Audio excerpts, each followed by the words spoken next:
What is going on, everybody? Appreciate everyone that's going to stop by tonight, man. Back again with another live stream, Sixers edition. Tonight we got a special one, man. We got one of my guys up in here. Been trying to get on this for a minute. He's been out of the game for a little while. But first off, I go by RB. Philly take with RB. I'm going to let my guy introduce himself. What's good? What's good? What's good? DJ Eastwood running back. It's been a minute. Yeah, man. Took a hiatus. It's been a long time since you've been up on here making some Sixers content, but hey, let me tell you, the people have missed you. The people miss you, and they want to see you get back into action. First off, let's see who's up in the chat already. I see you guys have been commenting for a little while already. Let's see. Colin O'Leary, what is going on? Gorilla is here. 4 a.m. live stream. I'm in. What's going on, man? What's going on? 4 a.m. Damn. Yeah, man. We get all types of people in here. It does not matter. You know, they're from I've had people in here from Australia coming in to tune in at 1, 2 in the morning. But it's crazy, man. What's going on, BPY? Bills for life. Camo Wolf. Is anyone here? Yeah, we're up in here. We are up in here. Brokey. Pete Bodman, what is going on, fellas? What is going on? 901, yeah, we're up in here. Brand burner. DJ Eastwood is back. I am back. Hey, read my DM. Hey, we got 30 people up in here already. What's going on, fellas? DJ Eastwood's back in the building. He's dang right. What's going on, LeBron Riser? Brand burner. I love this dude because I love his picture, man. You see Brett up in there? Who are we talking about? Brand burner. Brett Brown. What's going on, Brand? Oh yeah. What's going on? Colin O'Leary, 9 o'clock p.m. What is going on? I Shine 101. What's going on, fellas? What's going on, Carapool, the moderator? That's up in every chat. What is going on? Bills for Life says go Sixers. Would you rather start Nelson Aguilar or Raul Neto? That's actually my guy Eastwood's favorite player on the Sixers, Raul Neto. If I see that dude in a summer league, I mean in a restart game, I'm gonna be so. The first video is gonna be angry. Hey man, we're gonna get into a bunch of Sixers talk. We're gonna talk Brett Brown, Ben Simmons, the Sixers restart, playoffs, a whole bunch of it. But let's see who's up in here still. Ethan Wenger, what is going on, my guy? What is going on? Rick Bennett, one of my OGs, up in here. Sixers universe. I think Aguilar would be a better point guard than Raul Neto. There you go. Starting it off with a bold take. Philly Girl, a good content creator. If you guys haven't checked her out, go ahead. What's going on, Philly Girl? Appreciate you being up in here. Philly Girl. Feed. I'm going to have to check her out. Yeah, definitely check her out. She's on the come up for sure. Amari Ellis, two goats. I like it. I think we're going to stop it there and we're going to get into some Sixers talk. But, hey, we got 35 people up in here watching already. If you guys have not yet, smash the like button. We are broadcasting on 2 different channels. We can see all the comments. We're going to try to get to all of them, get some good Sixers talk in. But first off, I've been up on here for a couple of weeks. My guy Eastwood, like he said, has been on a hiatus. I want to get your thoughts, man. Let me get your thoughts on the NBA coming back. Do you think they'll actually play? I mean, we've seen everything going on lately. Do you think they'll play? And if so, what will the atmosphere be like of these basketball games? Oh, my God. Awkward. It's going to be mad awkward. I mean, I think there's enough money at stake that they're going to make it happen no matter what. Yeah. But I saw a picture of the courts, all the courts in the Disneyland hotel. It looks like the part of 2K where you like bet money, where it's like 5,000 VC hanging above the court. There's like carpet. The ante up court. Yeah, the ante up court. That's what it reminded me of. How do you walk off a basketball court and there's carpet? Hey, dude, man. It looks weird. It's gonna be weird. I mean, nonetheless, it's gonna be a weird environment, and I think a lot of teams are really gonna struggle just getting back into the groove. I mean, we've never really seen a season just cut short and then they have to resume months later. It's weird. Yeah, super weird. Yeah, Puff I don't know. Radio. It's just weird. I think they're going to start early, though. They said that there's going to be like 6 scrimmage games. Think so, before yeah. they start. Yeah. I mean, I know the Sixers are scheduled. Well, every team's going to play 8 games, but I think the Sixers' first game is on August 1st. But I'm sure they have to have something, leading up. Yeah, they have 6 scrimmage games, July 22nd to the 28th or something like that. It's going to be crazy, man. It's going to be crazy. Puff on the radio. What's up, fellas? Just waiting for Eastwood to talk about Brett Brown and Average Al. There you go. Hey, man. I actually like Al Horford. I just hate Al Horford next to Joel Embiid. There you go. I Bar can't stand it. Hey, man, it's painful. Me and you both know best, man. I mean, we got a lot to talk about. Barn 5 was going on. The real Nick James with BPY watching your stream was going on, bro. Dav Shin just says Neto. That's it. Neto. Man, it's funny how many people, like I just get on YouTube and get out my frustrations. It's funny how many people don't forget anything. Oh, no. Back like we never left. Back like we never left, man. And More Lustig says, I would start Godman, Omri, Kasipi, and not Neto. There you go. Ethan Simon, best duo. Yeah. I've been trying to get my guy Eastwood up on here for a while now. I mean, amazing content creator. I mean, I started off really just watching the first videos of this guy. And, he's a big inspiration, man. I love his energy. I mean, just as a fan, even though I'm a content creator, I love watching this guy react to the Sixers, to post games. It's amazing. Yeah, man, I was always like that. And, if you're not talking to people that feel the same way as you, you sound crazy. You know what I mean? So if you're just in your living room talking to your family or whatever, so I'm like, I'm going to get on YouTube and talk to people that maybe care about it as much as I do. Yeah, and your channel absolutely took off. It absolutely took off. Murph the Kenzo, my guy, says, what's going on, Murph? What is going on? Hit the like button, friends. Yeah, 41 people up in here right now. Guys, if you have not yet, smash the like button. Subscribe to both our channels. Right now. You want the best Sixers content, you got it right here. Us two are going to go off on this stream. We're going to talk a whole bunch of topics, man. A lot of love for DJ Eastwood. But here's a good question. I mean, this is kind of what I wanted to transition into. How do you guys think the Sixers will do upon returning? Eastwood, I'm going to let you go ahead and answer that first. I think, I almost made a video on it the other day because it was like they were one of the only teams that didn't have any coronavirus cases. And I'm like, wouldn't that be the perfect way for this awkward team to win a championship? Is for like the world gets shut down by a virus, then the NBA struggles to come back, then like players drop out left and right, and the Sixers don't have any COVID viruses, and we just walk to the NBA championship, dude. Imagine that, and then it wouldn't count. Everybody would always say that's. Yeah, well, that's actually a good question, and I, to your point, first off, I do think the Sixers are going to do good. I could see us winning at least 6 of the 8 games when we return. I don't think we play really any hard teams. Like we might have a game or 2 here and there, but overall, I think we'll be okay. I think guys are going to get into their rhythm, but to that point about the championship, what do you think? Like, do you think there will be an asterisk next to whoever wins this championship? Will it be remembered as that year? Yeah, that's what's going to suck about it. And I feel like it would just be our luck to win this championship and then forever have it be the coronavirus championship or whatever people are going to call it. Like, oh, it wasn't a real season. It got stopped early and started again. You know what I mean? We would never hear the end of it.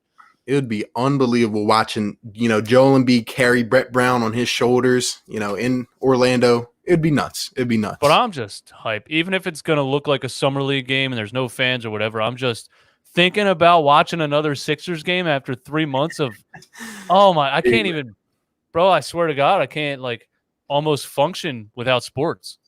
Yeah, it's been very hard. It's been a weird time in life. I'll say that to say the least. LeBron says, Sixers are my second favorite team.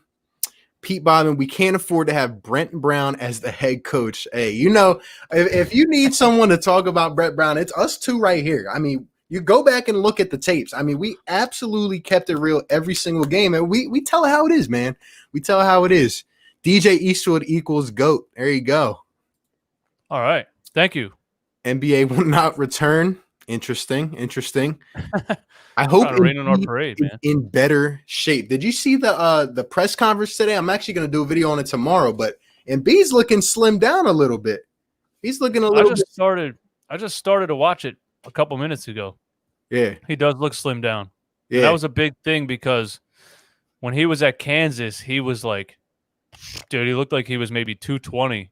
Yeah. And then I remember that second year when he was rehabbing his foot, he came out and he was like jacked up. And we were like, oh my God, this dude's like the size of Shaq, bro. He's going to dominate. Yeah. We didn't realize like that means he's slower and like has less energy and all this. So maybe he's better at the 220 something. Yeah. Hey man, I hope he slimmed down. I mean, they said he was working out 6 times a week, but sports will save the world. There you go, Murph. I mean, I think at this point they have to. They have to. Yes. Ben Simmons got a lot stronger and faster. Yeah, he bulked up too. He bulked up. If he's faster, that's scary because he's already one of the fastest 6'10" people I've ever seen. Yeah, man, he's bulked up. A lot of people are talking about moving him to the 4 now, going into the future. That's something I want to get your opinion later on, though. We've been talking a lot about that. Yeah, I definitely beat a dead horse with that. Plenty of videos. Yep.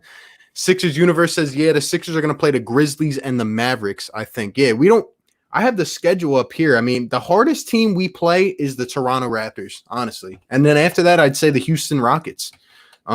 We play the Pacers. Oladipo's not playing. We play the Magic, the Portland, Washington. No one crazy on that schedule. What's going on, Bashir Randall, another content creator on the come up? Appreciate you for stopping by. What is going on, fellas? Do you think the Sixers can beat the Celtics in the playoffs? Hey, we're going to talk about this in just a few minutes, about who we would want to play in the first round, because I've had some good debates on this. Definitely want to get your opinion on that. But let's get to some more of these comments, man. Joel Cito, 24, says, sup, what's going on, man? Sean, I noticed Simmons look stronger. Yeah, man. He's bulked up. Derek, hey, RB, thanks for being on my stream earlier. DJ. With 36 likes. Brought a few Shout guys out to the beard comments. Thank you very much. Hey, man, it's been a while. You've been quarantined with that beard, huh? Yeah. I actually trim it a lot. It would be maybe I should let it go. I like it, man. I like it. But Derek, appreciate you for being up in here, my guy. Always willing to collab with you, man. Ethan Wenger, Mario Shayok over Howell Neto. There you go. Sixers Universe is because the dude isn't even an NBA level athlete, let alone talent. Neto should honestly be out of the league. Woo. Man. What was that game where he dropped like 19 in the first half? And I was like, there's no way this is happening. Hey, man, he was hitting threes. I think he had a couple threes. I mean, he's pulling up off the dribbles, knocking it down. It's crazy. It was like a different guy. Martin Santiago says, Beastwood RB greater than Broads and that other dude. Hey, man. Oh, shots fired. We got some. We've been trying to get Broads up on here, man. But hey, is he ready for the Brett talk? Is he ready? Is he ready? That's a good question. I try to debate him. He always wants to debate via text message. I'm like, bro, come on, let's go on YouTube, and he won't do it. Man, if we get that round table working, it'd be unbelievable. Krista Mayo, what's going on? Run it back equals GOAT. Bro, he can't wait for another Brett Brown stream. There you go. I mean, sums it up pretty good. Yeah. Do you think Brokoff will actually do anything? How about you, Eastwood? I don't. I don't know. Like, I honestly never heard of the guy's name before, and I felt like, wait, how do people even know who this guy is? But then I watched his highlights, and I'm like, yep. I mean, I don't know. He's catch and shoot, but yeah, he's big and slow. Hold on, I gotta come right back. All good. Yeah, but guys, the one game that Brokoff actually did good was against the Sixers. So Sixers Universe says, let me start off with a hot take. You guys know we love the hot takes up in here. It says, if we lose to the Pacers with Brogdon having contracted and Oladipo opting out, that would be the final straw. Very good point. Very good point. Brett Brown rants never get old. You already know, Brand Burner. You already know, man. That's what we do. That's what we do. I mean, we just speak the truth. Life, man. Kids, dog. Okay.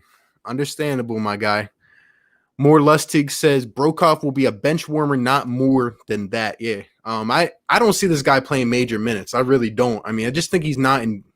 I mean, there's people want to point to the fact that he's shooting over 40%, but the dude averaged 10 minutes a game, 4 points a game, and he was cut mid-season. I mean, but don't leave it out to Brett Brown.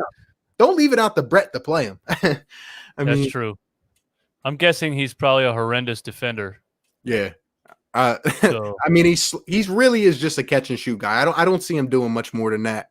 No. Sixers universe, Pacers without either player is a freaky lottery team in talent. You have no business whatsoever losing to that team. Yeah, man. I definitely agree. We're not finishing with a better record than Oladipo sitting out. Yeah, I don't see the Pacers doing anything. They really have, with him and Brogdon out, they kind of have eliminated themselves really from contending, in my opinion. But so Oladipo opted out of the thing? Yeah, he's not playing. He's not playing. Okay. And Brogdon had contracted the virus, so he's not playing either.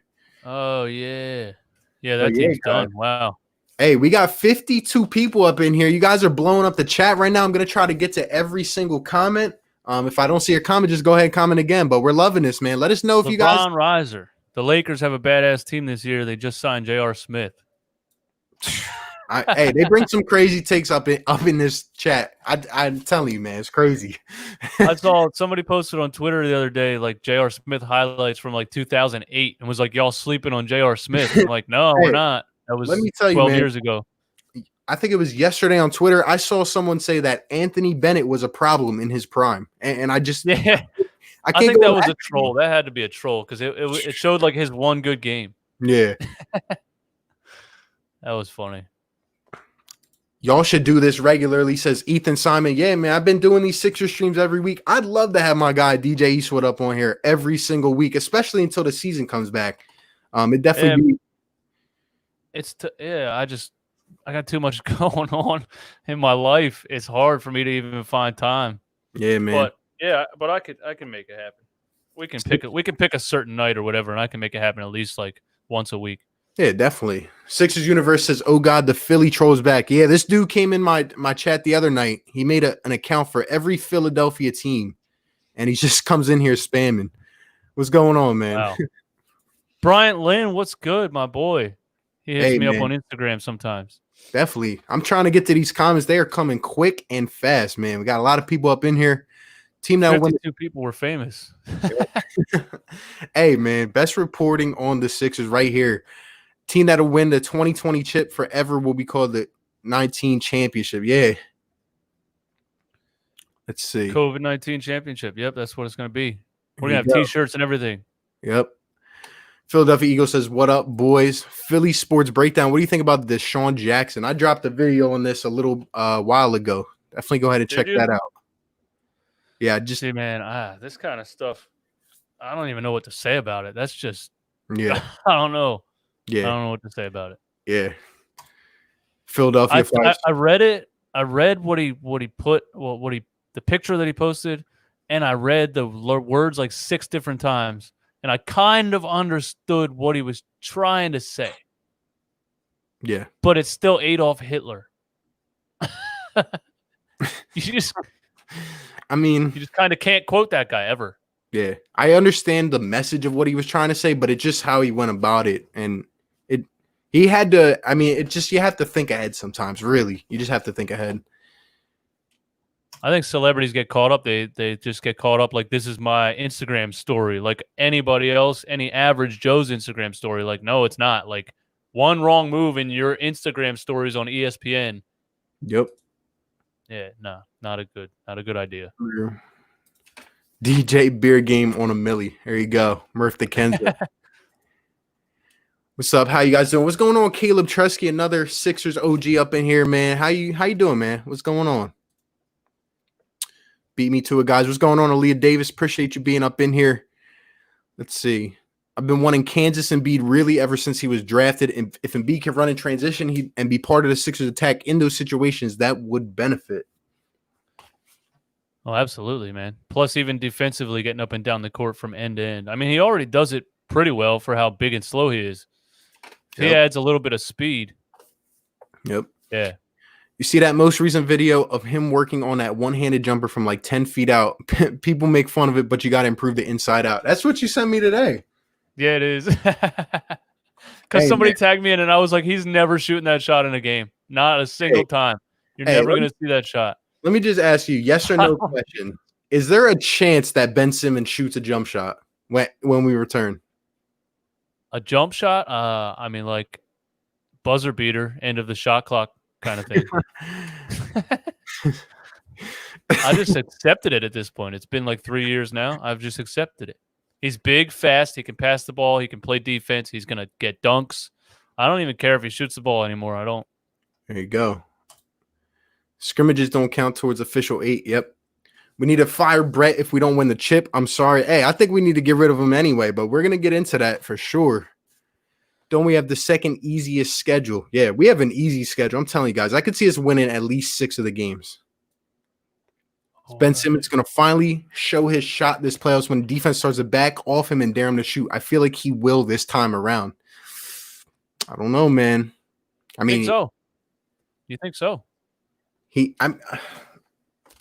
Look, I don't know. I just have a feeling he's not going to, and we're going to be stuck in the same predicament that we were. I mean, last year, he needs to shoot the ball. There's no other way to put it. Absolutely. Oh, you said you don't think he's going to shoot the ball. I don't think he is. Do you? No, I don't think so. I wish he would. It's like one of my biggest dreams in life at this point is for Ben Simmons to just pull up from the top of the key and let it fly. But Sixers over Celtics. Our point guard is taller than their center. There you go. That's baby food for Joel Embiid. Rye Deuces, what's up, my guy? What's going on, bro? Appreciate you being up in here. Joel Hishima, hey guys, I'm a new Sixers fan. I used to be a Pistons fan, so you switched over from the Pistons to the Sixers. Interesting. Interesting. Hi guys, from Ben Simmons' home country, Australia. Can't wait for the NBA to start. What's going on, Rich Buchanan? Appreciate you being up in here, man. 60 people up in the chat, guys. Smash the like button on both channels. Yeah. Shout out to Australia. Shout out to Australia. Shout out to Ben. Shout out to everyone in the chat, guys. Hit the like button. Subscribe, man. Let's see. A lot of comments coming in here, guys. I'm going to have to skip some of these, but hey, if I don't hit it, go ahead and comment again. Big Moose says him shooting would create so much spacing and literally unlock the team's offensive potential. Please shoot the ball. Yeah, I can't harp it anymore myself. It would. And he can beat people off the dribble even as big as he is. So if he could just make people come out to that three-point line, it's over. Yeah, I've gone on record saying it in a few years. If he starts shooting the ball, I mean, he could be a top 5 player in the league. Really, just put like that.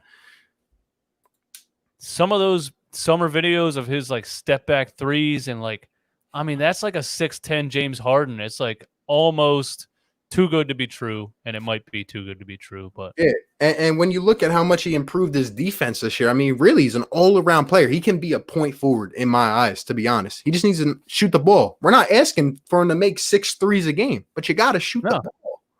Yeah, shoot 25%. I don't care. Yep. Colin says, let's not forget about my guy Furkan Korkmaz. There you go. What you thinking about Furkan? Furkan Korkmaz. On one day, off the next. There you go. Consistent. What did I call him? The Turkish trigger? I think I called him the Turkish trigger. Something like that. Jesse says, I still can't believe that Brown took Neto over Burke. Yeah, you're telling me, Jesse. You're telling me. I forgot all about Trey Burke. Oh, my goodness. Joel Cito 24. Yeah, Trey Burke actually just got signed to the Mavericks, too. He was a free agent. And we went for Ryan. One game alongside Ben Simmons. Ben had 34 points and sat out the fourth quarter. And he had 26 points, 10 assists. And then just hardly ever played again. Yeah. That's crazy. What's your thoughts, fellas, on Brett actually using Glenn Robinson III and Alec Burks? I think they need to be utilized in the playoff rotation. I do. I started to love Alec Burks off the pick and roll. He was really getting in a groove in some of those games. Glenn Robinson III was like hit or miss for me. He's more of, to me, like just a guy come off the bench and try to make hustle plays, get some buckets. But I like Burks on the pick and roll. Drummer Boy says, what's up, guys? My 2 favorite Sixers YouTubers. Appreciate it, Drummer Boy. Appreciate you, man. Yeah. Let's see. Philly Talk Podcast up in here says, yo, good to see you back, Eastwood. Yo, Philly Mike. What's up? What's going on, my guy? Appreciate you being up in here, bro.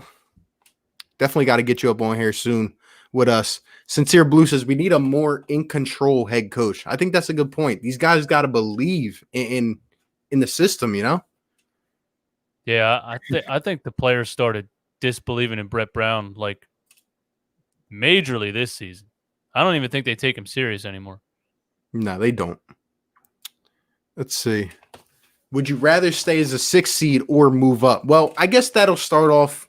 Everybody's asking about it. And what I want to know from you, DJ Eastwood, is in the first round, what is your dream scenario? Like, what team do you want to play out of? I mean, it's probably going to end up being the Boston Celtics or the Miami Heat, in my opinion. I mean, it could potentially be the Pacers, but I could probably see either Boston or Miami. So who would you rather play in the first round? Keep in mind, well, I'll let you go ahead. Just which would you rather play out of Boston and Miami in the first round?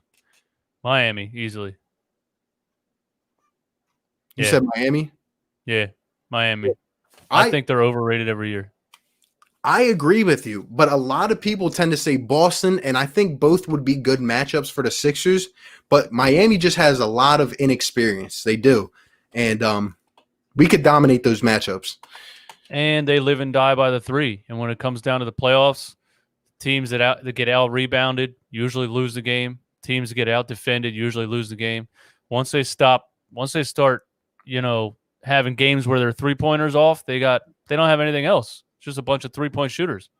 Yeah, I agree, and that's my point. Like, too, given this whole star coming back, a lot of people have said it could benefit the Sixers because people aren't expected to shoot as well right away, have that team chemistry going, be moving the ball around. So it could benefit a team like the Sixers, and for Miami, especially with those guys being young, who knows what's going to happen. But, I mean, I think either one would be a good matchup. I'm just scared. I'll tell you straight up. I am scared of Brad Stevens. What he would do to Ben Simmons and Al Horford, I mean, man. Yeah. But let us know in the chat, guys, who would you rather play in the first round, Boston or Miami? I've gone on record, Eastwood, and said this. A lot of people don't agree with me. The one team in the playoffs that I do not want to play is the Toronto Raptors, even without Kawhi Leonard. That system that Nick Nurse has, they are just like, they're just all over you. They are all over you. And he's coached them up above 50 wins, which is a reason why I say coaching does matter in the NBA. But it does. If you really think about, they always have a deep bench, and it never really matters who the guys are. They're always like, who's the little point guard that blew up kind of this year that was coming off the bench for the Raptors? Lowry's backup point guard. I forget his name. Fred Van Vliet. Yeah. We never get a Van Vliet kind of guy in Philly. We never get a guy that started coming off the bench and turns into like this, starts lighting it up. Yeah. So that has to be coaching to me. He finds talent and knows how to work them in, knows how to make them comfortable. It's crazy the fact that, they lose Kawhi Leonard, right? We were clowning the Raptors and the Heat at the beginning of the season. Oh, Miami will be an 8 seed at best. Jimmy Butler left. And I mean, look what happened. The Raptors have won 55 or 50 games, 48 games, something like that. I mean, look, man, there's not much else I could say to this question. A lot of that, it's consistency, and they beat the teams they're supposed to beat. They don't get upset a lot. So if you beat the teams that you're better than, you're going to have 50-some wins. We lose a lot of games that we should win. Yep. To this question, I would say Doc Rivers by far. Let's see. If Shake can earn consistent minutes, he will produce. TJ McConnell about to average 40 and lead the Pacers to a championship. Don't at me. There you go. Coronavirus championship. Oh, man. Horford better off the bench. TJ McConnell lights us up somehow. Man, I could see it happen. I could see it happening. Let's see. Imagine Thibault locking down Butler. There you go. Matisse needs to be playing very sufficient minutes, man. Let's see. Yeah, you got to just give him minutes. Yeah. Got to skip a couple of these comments. I mean, they're coming crazy. We got 70 people up in the chat, guys. Smash the like button. Hit the subscribe. You got some crazy Sixers YouTubers up in here, man. I'm telling you. That's what makes me nervous about Brett Brown, too, is that he's scared to play young guys in the playoffs. And as soon as they make a mistake, he benches them for the rest of the year. It makes no sense, man. Jeez, you guys are having a war in the chat, man. Ben's a natural power forward. The whole shot thing goes away if we put him there and let him attack off the roll with guards like Milton and Burks. Even Thibault has shown some nice passing in a pick and roll. There you go. See, I can't see the comments on the side. Mine's like frozen on the side for some reason. On the right? If I go back. Yeah. Can you move up or down? Oh, now I'm back. Gotcha. Right, I got it. Yeah, the comments, guys, I'm trying to get to all these, but they're coming absolutely crazy right now. I mean, we're like 10 minutes behind. Eastwood is alive, he said. Yep. I'm alive. Ben will probably shoot since there will be no pressure. Fans. That is a good point. That's actually what I want to get to, but I want to. Excellent point. I didn't even think of that. Let me see. He might treat it like those summer open gyms and just start shooting the ball. You might be right. Yeah. American Tar Macker says, I'm so happy the NBA is starting. Thank you, Jesus. Hey, we're right there with you. Lucas, what's going on, man? Appreciate you being up in here. Ike says, Ben Simmons is shooting the basketball with the wrong hand. He's more comfortable doing things right-handed. Interesting take right there. I don't think it's totally wrong. If you guys could choose any head coach in the league to replace Brett, who would it be? Hey, I'm going to definitely make a video on this soon, my guy. I'm telling you. Just wait on it. I got a couple names in mind. Yeah, I got a couple names in mind too. Interesting. Biggest X factor for us in the playoffs. You got one guy who could be the X factor off the top of your head? For us? Yeah. Matisse Thybulle, defensively. I was thinking the same thing. Him or Shake Milton. He's going to harass teams every game. Yep. I feel like we need a hard-nosed coach who's going to be in his face about shooting the ball like a Tibbs or Mark Jackson. I couldn't agree more. Absolutely, man. He's treated him like a celebrity since he was drafted. Like he doesn't want to say anything mean to him. Yep. Oh man, dang. These comments are coming crazy. Let's be honest, Ben's jumper is nice. I'm telling you, I've been telling you guys, right? He has a jump shot. I've seen him every game knocking 5 down from the corner, man. Yeah. Pat Mahomes should pay running back $100 million of that recent contract to have his beard. There you go. Let's see. I'll take $100,000. Take $100, honestly. There you go. How about $500 million? Ben Simmons is depressing. Get me a player with some nuts. There you go. Let's see. Somebody I was talking to today said that Patrick Mahomes' contract is the longest ever, and I was like, I'm pretty sure I remember Donovan McNabb 12-year contract, and they're like, no Donovan McNabb, and I'm like, bro, don't test my knowledge. Hey, Googled it up. Yeah, 12 years. Right. Yep. He only made it like 4, but. Philly native, what is going on, man? Appreciate you being up in here. Sixers universe, I want to talk about my latest pet grieve when it comes to Brett. Dude had a press conference and talked about Sixers needing to work on their defense. Good Lord. Was that recent? Gosh. Yeah, he said a couple days ago, and he did. I've been meaning to do a video on that, but it's been busy. But, I mean, some of the things, man, it's crazy. It's crazy. Let's see. People showing some love to DJ Eastwood up in here, man. Hey, show him some love in the chat. Yeah, I got to get back into it. I haven't been paying attention to much, man. Yeah. Let's see.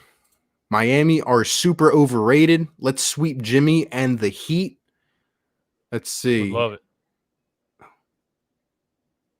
My guy, 4 for 4 Philly fan. What's going on, my guy? Sorry, I'm just late playing some ball. Listen to the stream. Hey, if you guys have not checked him out yet, been streaming with him a lot. We got to get a round table, us, Philly fan, Philly Mike, all of us up in here that talk Sixers. Got a lot going on. Appreciate my guy being up in here, though. Definitely go show him some love. Let's see. We were too cheap to pay Jimmy. I just think, honestly, I mean, we heard the whole interview and stuff. They kind of ran him out a little bit, to be honest. I think he hated Brett Brown.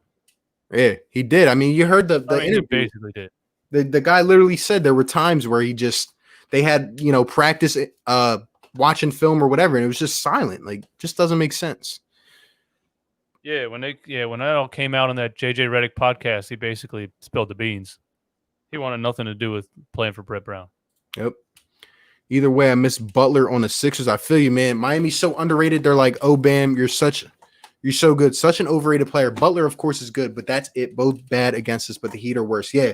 Look, man, I'm telling you, even though Joel Embiid would absolutely eat up the Celtics, I mean, me personally, when I watch the Sixers play the Celtics, it's just the way, Embiid's in the post, he puts down the ball, and Brad Stevens sends two right behind him. He gets in trouble.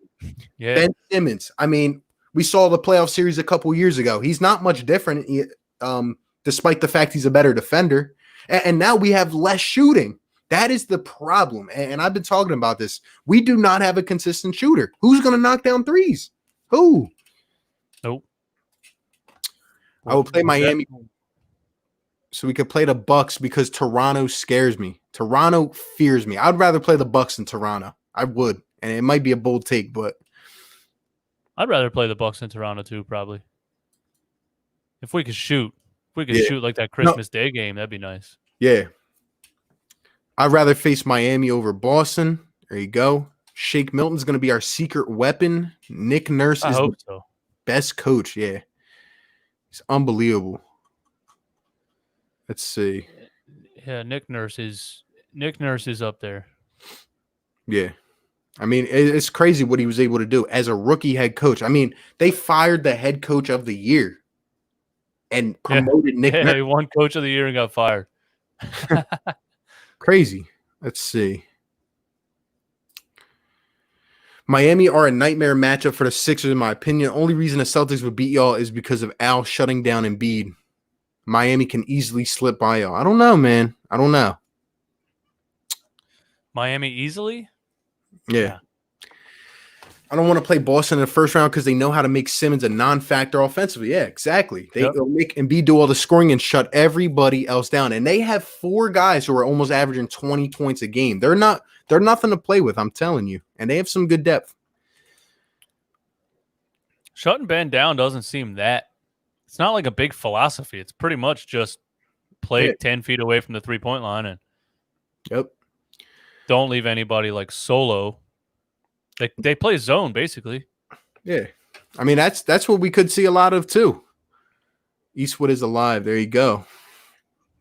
Who's your ideal starting five? Mine is Simmons, Shake, Thibault, Harrison B. Hey, everyone let us know in the chat. I want to get the opinion from my guy, Eastwood.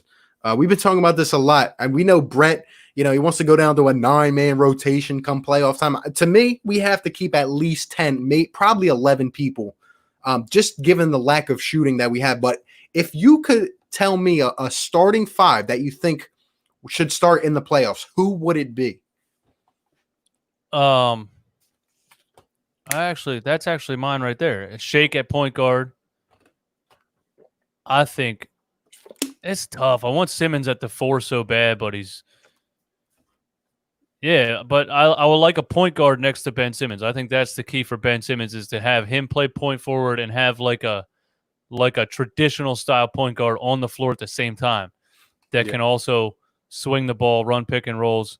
He can pick and roll. He can pick and all that stuff. I love that. And Harris should be at the 4 because Al Horford's just in the way down there with Embiid. Yeah.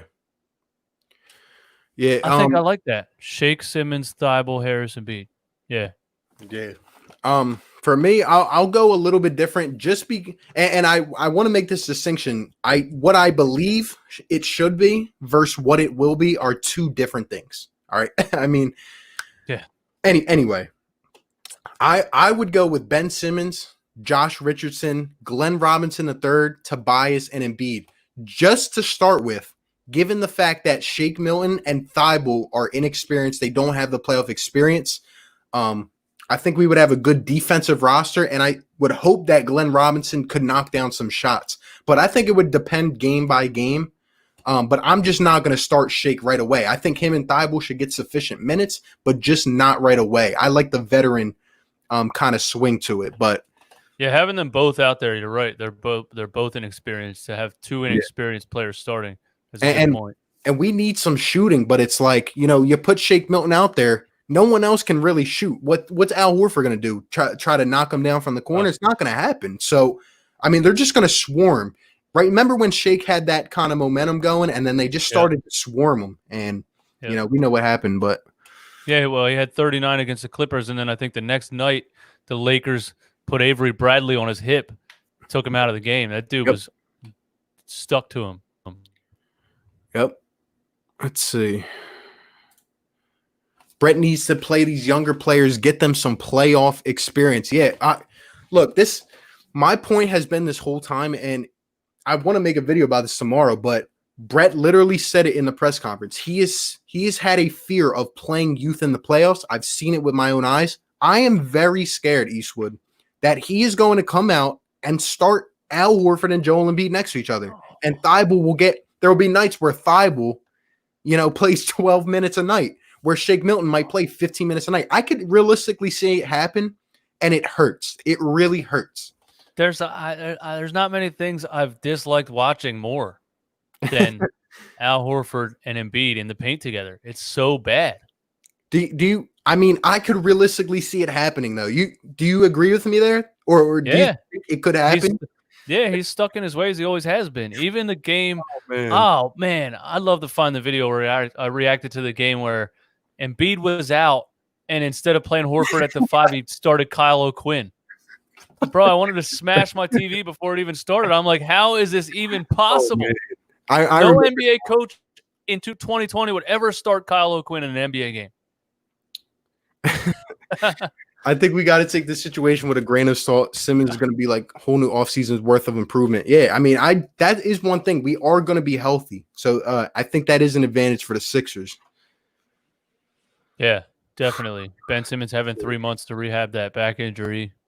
Yep. What was Embiid's injury? I forget, honestly. Like, he was banged up a little bit, right? Yeah, I don't remember. I think it was something with his leg. Yeah, I forget. It might have been his knee or something, but I know he went down. Al went down for a certain time. Ben went down, so Shake Milton excites me as a prospect, not only for these playoffs, but beyond. I feel like we got a good guard prospect that just needs time. Yeah, he's going to develop. I think he's going to be good. I think so, too. I have a question. What side of the ball is Brett Brown's bread and butter? Is he a defensive-minded coach, or is his specialty more on the offense? I'll let my guy Eastwood answer that first. Specialty? I guess one might be better than the other, but that doesn't mean either of them are good. I can't say defensively because he leaves players he's always left players just on an island forever and never TJ McConnell, JJ Redick just getting picked on every single play. He just leaves them out there. I'll tell you, man, if I see Furkan getting toasted in the fourth quarter of a playoff game and he's still out there, I mean, yeah. I would say offense, but not this year with the construction of the team. I think Brett Brown was okay offensively with different players around Ben Simmons, I guess. Yeah, I agree with you. Tobias plays good ball on a great contract. Expect him to step up these playoffs. He's going to have to. Really is going to have to. Let's see. I hope he does. I just don't know. Jay Rich is underrated defensive player. Very good. Needs to shoot more. He needs to get that shot down. He has a little wacky form, but I'm telling you, let me ask you this. Do you know what guy is going to be able to come out and hit 3 to 4 threes a night? I don't. Might be here, there. That's the problem. We've watched times where this team is going on 5-minute runs and they can't knock down a shot. That was with JJ Redick. That was with Jimmy Butler. What now? It's tough. I thought Josh Richardson. I thought Josh would have been a better shooter than he has been so far. I didn't watch a lot of him in Miami, but I always just thought of him as like a little 3-point sniper, and I don't know. Crazy. He has games, but it just looks like a struggle. His shots off to the side, and it's like, okay, it went in. Yep. In your guys' opinion, what was Elton Brand's biggest mistake as GM? That's a good question. I'm going to let you answer that. Biggest mistake. Easily. The little 3-point shooter we traded to the Clippers. Shamet? Yep. Easily. 23 years old, sniper, had a lot of potential, and he was just trying to put all the biggest names on the team he could, and he just traded away young guys that could shoot. Yep. I loved Shamet. I'm actually going to say his mistake was not only letting Jimmy Butler go, but letting that influence him to rush and panic and pay Tobias a max contract, and then paying Al Horford $100 million. Because I mean, it kind of just messed everything up. Oh, I forgot all about the Horford contract. Oh my god. Yeah, that's got to be number one. That might be number one of all time of any GM ever. but overall, I don't think Elton Brand has done a terrible job. I will say that. I mean, seeing what he did last year, the lineup that we were able to acquire with Jimmy and Tobias, I mean, we had one of the best starting fives in the league last year. I just think they should have gone farther than they did. Yeah, I don't think he's done a terrible job. I just think he's been focused a little too much on superstars versus like fitting players together. Yep. Who's our best 3-point shooter? Yeah, I don't know. I really don't, and that's bad that I don't know. Yeah, Alec Burks maybe. I don't even know. Maybe Shake Milton. Who knows? I guess the new guy now. He's only 40% shooter. Hey man, I like I forget his name already. Yeah, Ryan Brokoff. I was making fun of it because his name rhymes with broke shot, but hey man, Heat are able to space the floor with their shooters. It's a valid question if the young guys can hit their shots, but the whole playoff thing loses its intensity with no fans. Good point. It does. That's going to be a lot different for players, period, to play a game with no fan reaction. It's going to sound weird on TV. Like, what are they going to do? You're going to hear just sneakers squeaking on the floor and like players talking shit to each other. Yeah, they said they were trying to incorporate like 2K noises into the stands to make it feel realistic. I was watching a couple soccer games where they did that, and they put like virtual fans in the stands, like it looks like there's fans on TV. Crazy. We need to stop underestimating Miami. Spoelstra's a top 10 coach, and they did a better job than us on the margins. I don't want to have to play them. He's a good coach. I'm not underestimating him. I just think they have a lot of youth on that team, which we could take advantage. I think the matchups are a little bit better too. Yeah.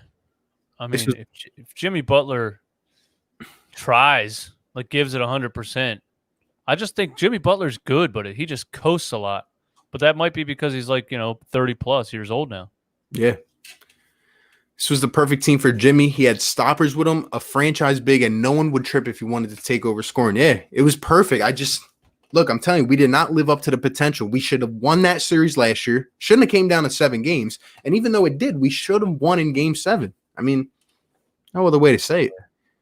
That was a very stressful playoff series, man. Every single game came down to the wire. And we were on the wrong end of like most of them. Yep.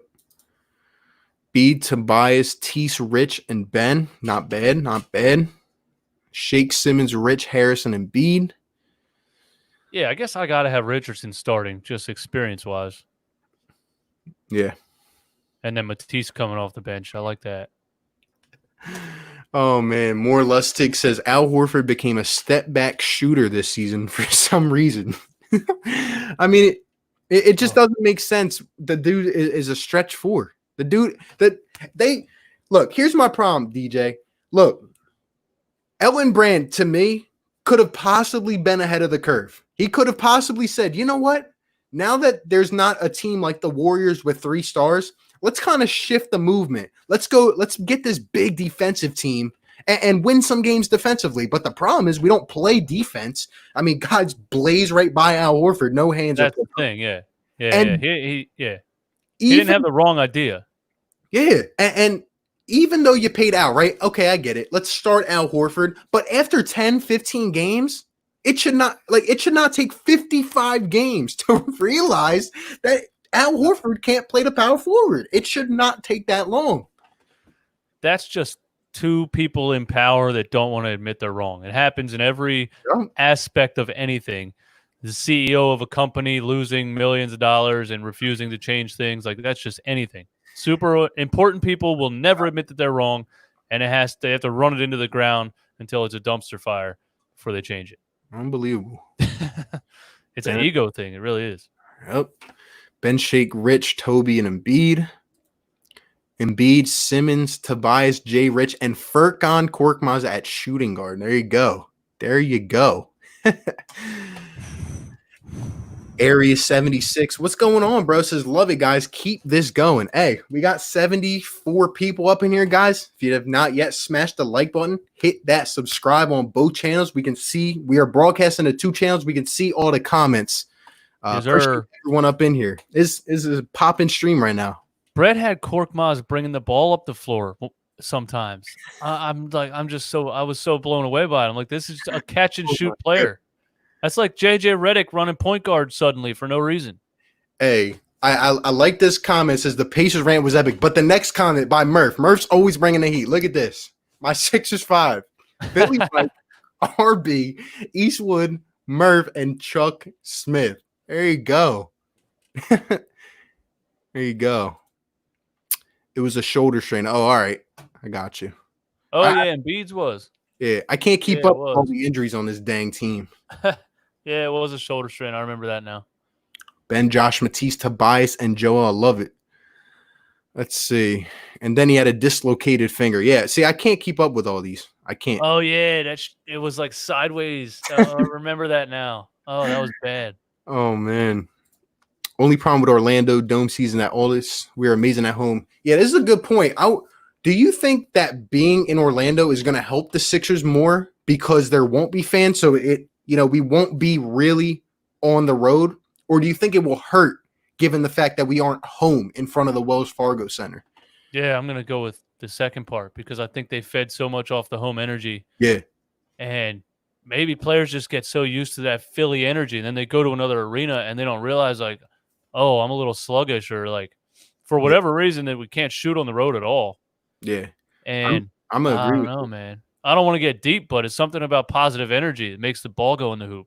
Yeah, I agree. And I just think that that the fans at the Wells Fargo, like we were just a completely different team at home. And it's gonna hurt not having the fans. Maybe we'll benefit just from having size, length, and talent, but who knows? But again, maybe Ben Simmons won't feel as pressured and he'll just shoot the ball. Yep, good point. He has elite perimeter defenders. Instead of pressuring on defense, we let them drive. Yeah, that is one of my pet peeves. We have all this length, but yet you find guys in these mismatches and they just let guys breeze right by them. There's no reason with Al and Joe in the paint and a guy like Simmons up at the key that a scrub should be blowing by for an easy layup. I don't understand it. No, I don't know. I think Al Horford defensively, maybe, I don't know if he's ever been great defensively against guards. I never really thought about it. I think he's good at shutting down centers on the block. And then he's got these little guys flying at him, and we all realize, like, oh, crap, this dude can't stop any of these dudes. Yep. You think Thibault could start at some point? Yeah, I do. And if he starts shooting like he was earlier in the season, I mean, he was one of the best rookie three-point shooters. I mean, he could be an easy starter on my team. I love Thibault. Yeah. Yeah, he's definitely shown signs of being able to knock down the three. Just inconsistent because he's young, but. Yep. And he showed signs of making good plays with the ball, too. And then other times he kind of just dribbles out of bounds or whatever. Yeah. I think when Thibault got hurt, I think that his injury kind of took a toll on him because his shot started to look long and it just wasn't going in, honestly. Yeah. That's why Brett just went completely away from him. But even on the defense side of the ball, he was still strong. Eric says it's like Elton Brand gets him a full toolbox and he says, I'll just use a screwdriver and a saw. There you go. Exactly. No, 3 screwdrivers and 2 saws and stuff them all together. All because that's not how they're going to guard in the playoffs. Yeah, Brett, not everyone has a 6'10", 6'6", 6'5" guard with a 7'2" wingspan. Yep. Mm-hmm. Didn't Shake tie the NBA record for most consecutive threes? Yeah, he was. He was doing great. He was on a great stretch, but I'm just saying he's young, and he's really our only main consistent shooter that I can expect. So put him in a playoff scenario, they're going to be throwing all types of things at him. Yeah. That's another thing about this team, man. Calling up players, like, they're reluctant to call up players. And I'm pretty sure Shake only came up because we were so injured we had no guards. Yeah, I mean, he really wasn't even relevant but a month before this whole thing happened. But it's crazy. And I just we talk about this too much, but like it doesn't make sense. You know, Trey Burke's in there, has a nice 5-game stretch. You don't see him anymore. Howell Neto comes in. It's just stuff like that. I don't understand. Yeah, there's no. I don't know. I don't understand either. Adfin04 says, what do you think Tease and Shake's ceilings are? I think, to me, Tease is a 3-and-D, just your typical, 3-and-D guy that will become an all-star caliber player, really. Yeah, I think Matisse could develop an offensive game and be really good. Yeah, and Shake's going to be good too. I just need to see a little bit more time with him. But he could be that compliment to Simmons. Like you said. Bang, wrench gang. There you go. Wrench gang, stand up. I miss Shamit. Yep, so do we. Let me skip some of these comments. Got a lot coming in here. He's not getting too many minutes with the Clips. I still approve of the concept of Tobias as a basketball player. Yeah, he played completely different with the Clippers before he got traded over. He was handling the ball a lot.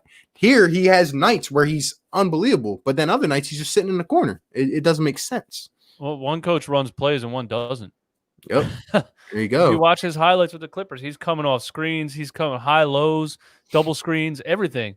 The Sixers, it's just stand around. And then Tobias Harris has to ISO with the ball, and he can't beat anybody off the dribble. Yep. And it's over.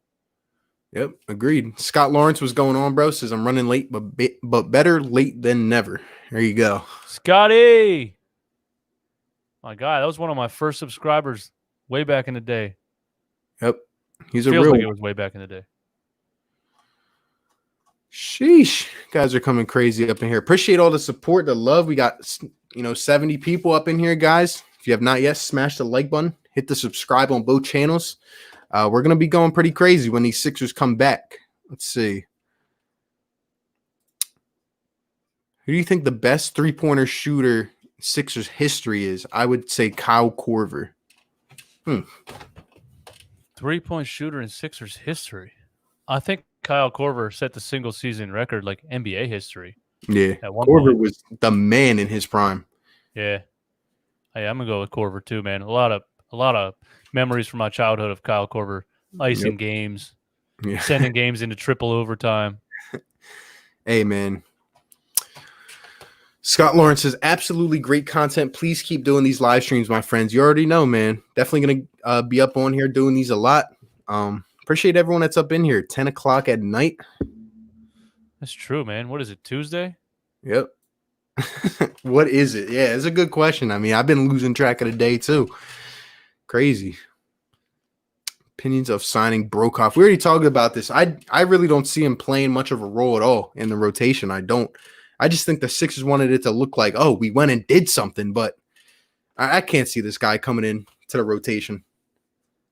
No, I can't really either. I don't know. Have we seen the last of Zaire Smith? I saw him going out in the G League, but hey, another wasted pick. Oh, God, that was Brett Brown too.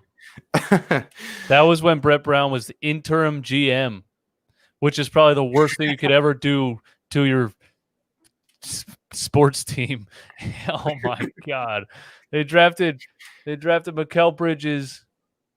And that's what they wanted, a young 3-and-D player, and trade him right away for another project. That's unbelievable to me.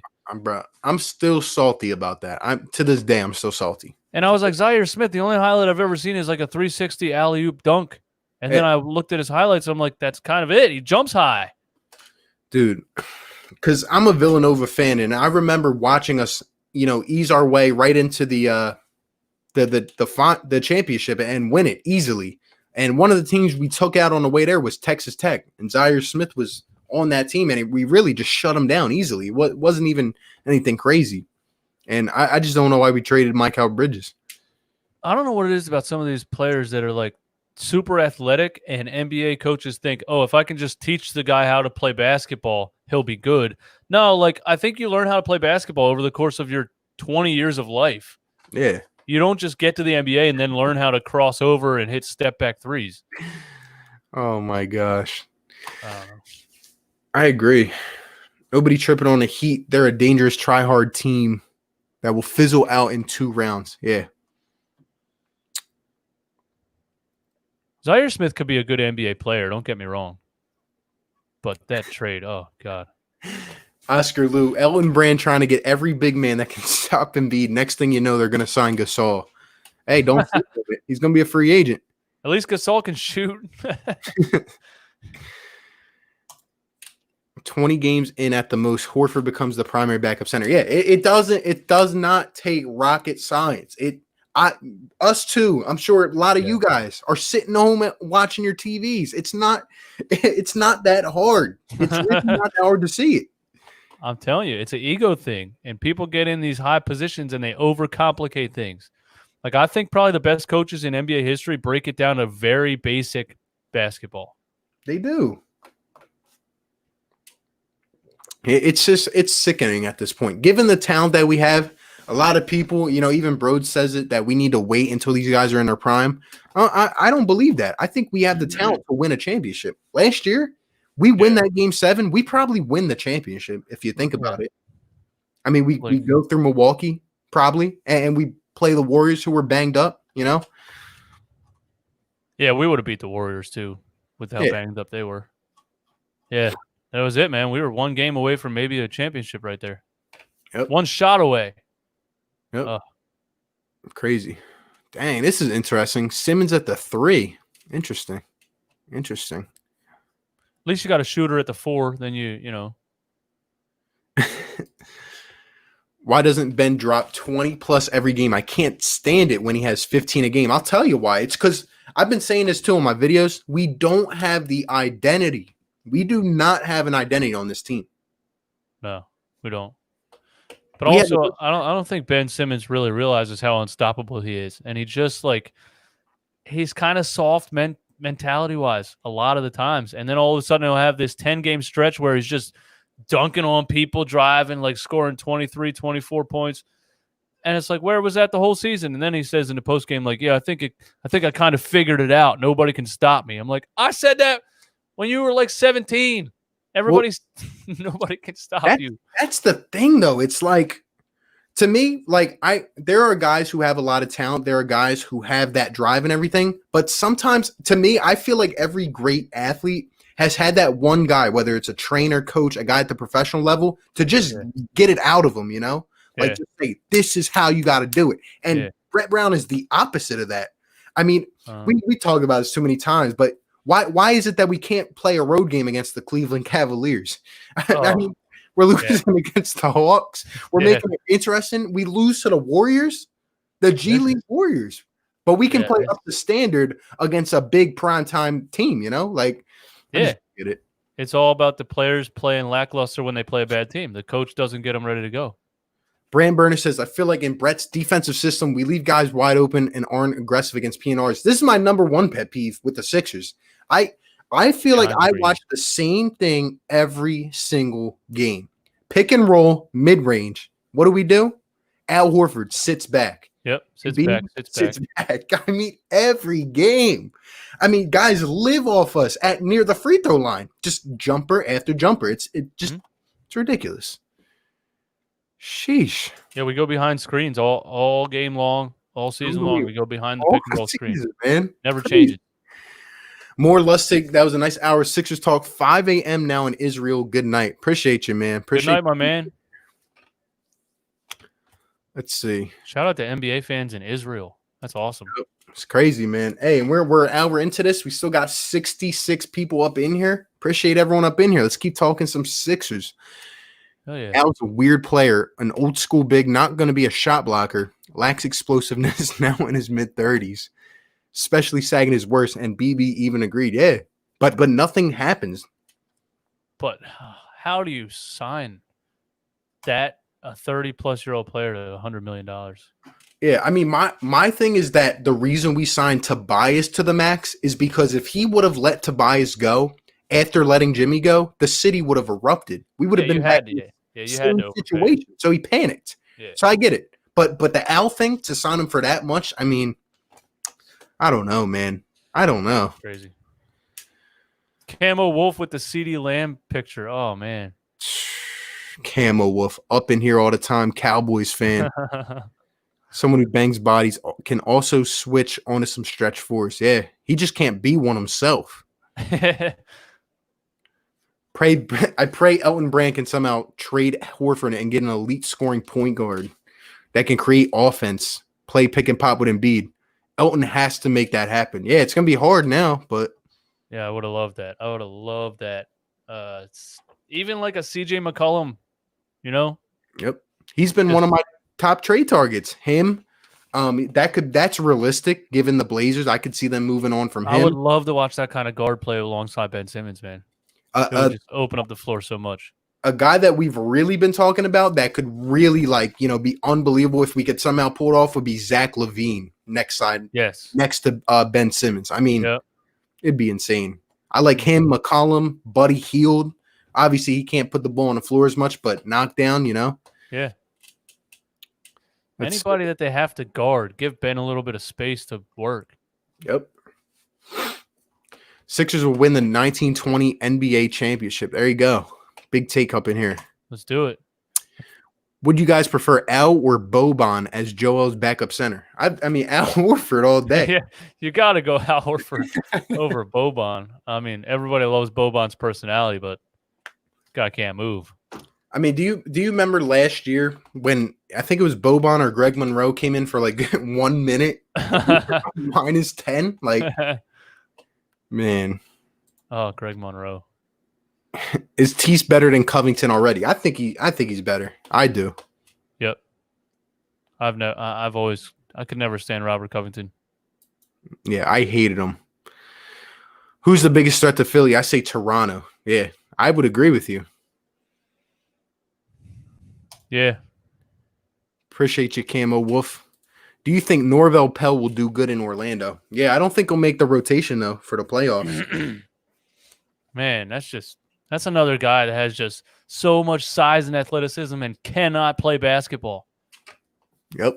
Can't. I mean, he's got some games where he blocks like 4 shots, but that's about it, And the blocks are beautiful. Yep. And then he misses a wide open layup. I'm like, bro, you don't even hardly have to jump.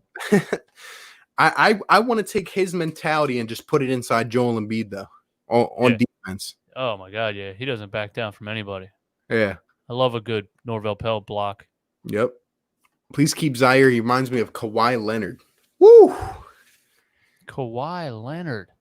Zaire reminds you of Kawhi Leonard. How? He runs plays, but runs them infrequently to the point where it doesn't matter. Brett spams horns a lot, but we don't have a lead guard who can attack off the bounce. Good point. Let's see. Does it ever work when someone is coach and GM anymore? Not often, really. No.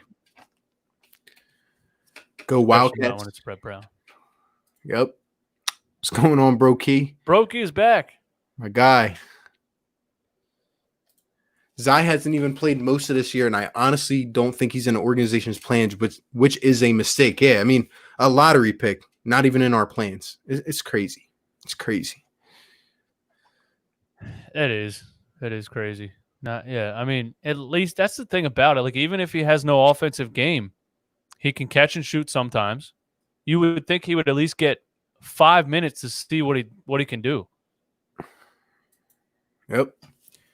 Who's your 2021 must-have draft pick? Hey, I'm probably do a video on this, but let me just say, we need a big-time shooter. We need a big-time shooter. Absolutely. A Tyler Hero kind of player would be amazing. Yep. Who would you want in a Horford trade package? A nice guard would be nice. Someone that can actually help space the floor on this dang team. Yeah. Either way, dude, I would trade Al Horford's contract for nobody right now. If you just want the contract, don't even give us a player. I'm serious. And I like him as a backup center, but not for $100 million. Yep, I agree. As Jimmy would say during the Reddick podcast, who is in charge? Yeah, exactly. I mean, these guys don't even talk to Brett Brown, even during timeouts. They're talking to the assistant coaches. You ever see the video where they all get up and walk away, and he's still talking with the clipboard? He wasn't even done yet. The things that he says too, like I forget the one thing he said this year. It was so funny. It was like during a timeout break or something. It was like about rebounding, I think, or something. It was just it was the funniest thing I ever heard. Man. Ben at small forward is another position. I love to put him in the LeBron role. So many places to put him to continue to try to pretend he's a Magic Johnson clone. Yeah, I think Ben could play the 3, be a point forward if he can shoot the dang ball. But Is he saying that they've been trying to pretend that he's a Magic Johnson clone? Is that what he's saying? Yeah. I think he kind of is a Magic Johnson clone. It's just not the 80s anymore. The game is not. If Ben Simmons played in the 80s, he would be Magic Johnson. He would score 40 a game. He would get 25 rebounds. Yep. I'm not waiting till Embiid's 40 for Ben to be ready to take over. I completely agree, Eric. Eric R, man. Eric R is a legend commenter, bro. He's been I'm pretty sure my first YouTube video ever, Eric R was there dropping comments. Appreciate him, man. This is a good question. And please say the right answer. Who would you rather have to start your franchise? Ben, Zion, or Tatum? Ben. Yeah, I'm going Ben all the way. Just with what he's able to do. Zion, I'm scared of injuries. Yeah. I'm scared that his weight, his size is too big for his knees and his legs, and he's just kind of that physical freak. Like, how could somebody 285 move like that? Well, you're gonna see when his knees start. Yep. I don't want to wish any ill luck on him. Yep. What's going on, Bryant? Appreciate you being up in here. Comments aren't coming in anymore. Come on, guys. Need that energy. Hey, keep on coming. 60 people still up in here. Oh, hour 15 up into this thing. Appreciate having my guy on talking some Sixers. They're still listening to us for some reason. Hey, they're liking the energy or something. You guys are liking the energy or something. Let's see. AI for CJ. Chris Paul potentially. Interesting. I just think his contract is terrible. Chris Paul's contract is terrible, yeah, but he's still one of the best point guards in the game. Yeah, that's the thing with OKC. They've been playing so well. Yeah. Length of Simmons, Rich, Embiid. It's absurd that we're not the best team on pick and roll coverage. Yeah, and even on the offensive side of pick and roll, like we never do pick and roll for Ben and Joe. We don't. I don't understand. Or even Al Horford. Like I just don't see enough of it. Ben and Joe do this little pick and roll, but like inside the paint. You know what I mean? It's like they're both on the block and he sets the screen. I'm like, I don't think I've ever seen people screen for each other on the block down there like that. Like maybe that's an offensive scheme that I've never seen before, but I don't know. Yeah, then there's no space for anybody to move. What are we going to go to? Are we going to go 2 hours? Yeah, we can go 2 hours if you want. All right, I'm going to get a drink real quick. Go ahead, my guy. It was Monroe who was -10. Yeah, Monroe. Hey, guys, and I'm like I said, I'm trying to get to all these comments. You guys are coming crazy with the energy here. Still a lot behind, but trying to get to everything. Easy to track how far back he is. Not hard to time it. Yeah. Tease not better than Rocco on offense. Yeah, not yet, but just remember, Tease is a rookie. So, I mean, he showed me a lot of potential at the beginning of the year, but then he got injured. That whole thing happened. So, remember when Ben shoved Markkanen out of the way like he was a toddler shoving away peas? Got to go full on mean face all the time and dominate. There you go, man. There you go. He's got to dominate. Josh Harris buying the Mets. Terrible. They need to sell the team. Woo! Oh, no. I'm not giving up 3 firsts. There is no way. Sorry, Brand Burner. You're going to have to give me maybe 1 first. I mean, if that. But a damn good backup. Offense per minute is absolutely insane if playing like a zone. Yeah, I liked his game, but he's just too slow, you know? Also cost $26 million less. There you go. Jimmy Hallman, what's going on, bro? Says the only team I'm scared of is Milwaukee. In my opinion, you need a superstar to succeed in the playoffs. Interesting. Let's see. All right. I'm ready for the second half. Zaire reminds me of Kawhi's uncle. There you go. Kawhi's uncle. CJ McCollum trade. Yeah, I would love CJ. And I could see the Blazers parting with him due to the fact they just can't get it done with him. They can't. I think they should have parted last year, honestly. Yep. If I was them, like, I know you don't want to piss off the fans, but you kind of want to get ahead of the curve if it ain't going to happen. Yep. Shame, it would have been amazing. Bridges would have been better than Smith. Yep. Absolutely right.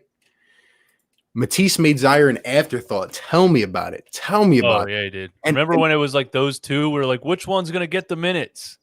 Matisse or Zaire?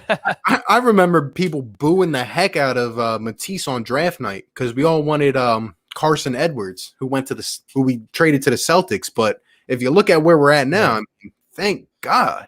Yeah, we put a lot too much emphasis on college scoring. It's just a different game. Yep. I'd rather play more experienced GR3, Alec Burks, Mike Scott. Interesting. What do you think about Mike Scott? You think he sees the playoff rotation? Man, I used to love Mike Scott. He just fell off hard in like a couple months. Man, he had some horrendous games there in the last like month or two. Yep. Crazy, man. When his three is on, though, I mean. Yep. That's the thing. We just have a lot of streaky guys. But here's the thing. Here's the key. In the playoffs, Brett, if Furkan comes out of the gate 0 for 6, you can't let him stay on the court. You just can't. I'm tired of seeing that. Or if a guy's getting torched on defense, get him out of there. He's done that with everybody. Robert Covington would be 0 for 9, and he'd get the game winning look. He's always done that. Unbelievable. He's so stubborn. Unbelievable. I think Milwaukee has a chance to win it all. Yeah, they do. I think a lot of teams do, though. There might be a couple sleepers. Yeah, Milwaukee definitely has a chance to win it all. This could be the Milwaukee's year. They finally get it done, maybe. Bridges, like the 10th man on Phoenix, would have been worse to select him. Zaire's this raw athletic kid that, honestly, if we were tanking, he'd be getting time. I mean, yeah, but he's expected to do more now. And Bridges has actually played consistent bench minutes. At least that's something, you know? Oh, man, this one hurts. Imagine if we would have drafted Tatum instead of Fultz. It hurts. It hurts. Well, yeah, people say that a lot. But here is the thing, though. Let me think about how this goes in order to get it right. So Boston traded us the number 1 pick because they knew we were drafting Markelle Fultz. Mm-hmm. Well, so we were always drafting Markelle Fultz. Boston never wanted Markelle Fultz. Yeah, true. And I think they also wanted Jason Tatum, but they knew that they would be able to get him at 3. Oh, here's what it is. Markelle Fultz was a consensus number 1, and he was a point guard. And Boston had Isaiah Thomas and what's his name?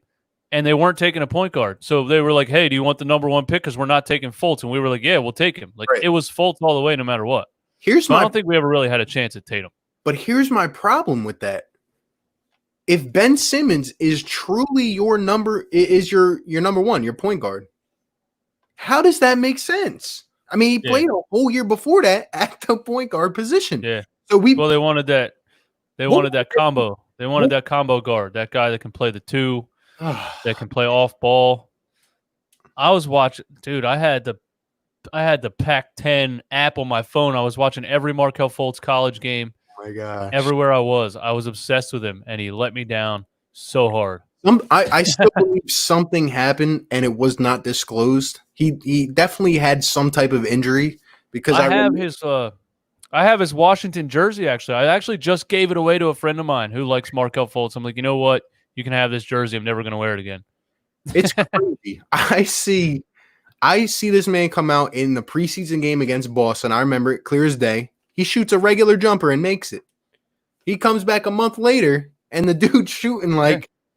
I don't get it. I was there. I was at that game, the one that he hit the 3 from the corner. Yeah, because my girlfriend's brother's a huge Sixers guy, and he knows all the shit too. So we're sitting there, and he pointed out, what's his name, the shooting coach that was doing all the Markelle Fultz videos, Drew Hanlon. Yeah. He's like, yo, is that Drew Hanlen right there courtside? And I'm like, yo, I think it is. And then Fultz comes out and hits the shot. The whole arena's chanting, thank you, Drew. Like, this guy's fixed his shot. And we thought it was all good. And a month later, it goes back to nothing. Oh my gosh, it's unbelievable. And now, I mean, he actually is okay for the Orlando Magic. As soon as he leaves Philly, he's okay. You know, I mean, well, yeah, because you're once you're not expecting him to play like a number 1 draft pick, then yeah, you know. But it's still sad that a number 1 consensus pick is like a okay bench player. But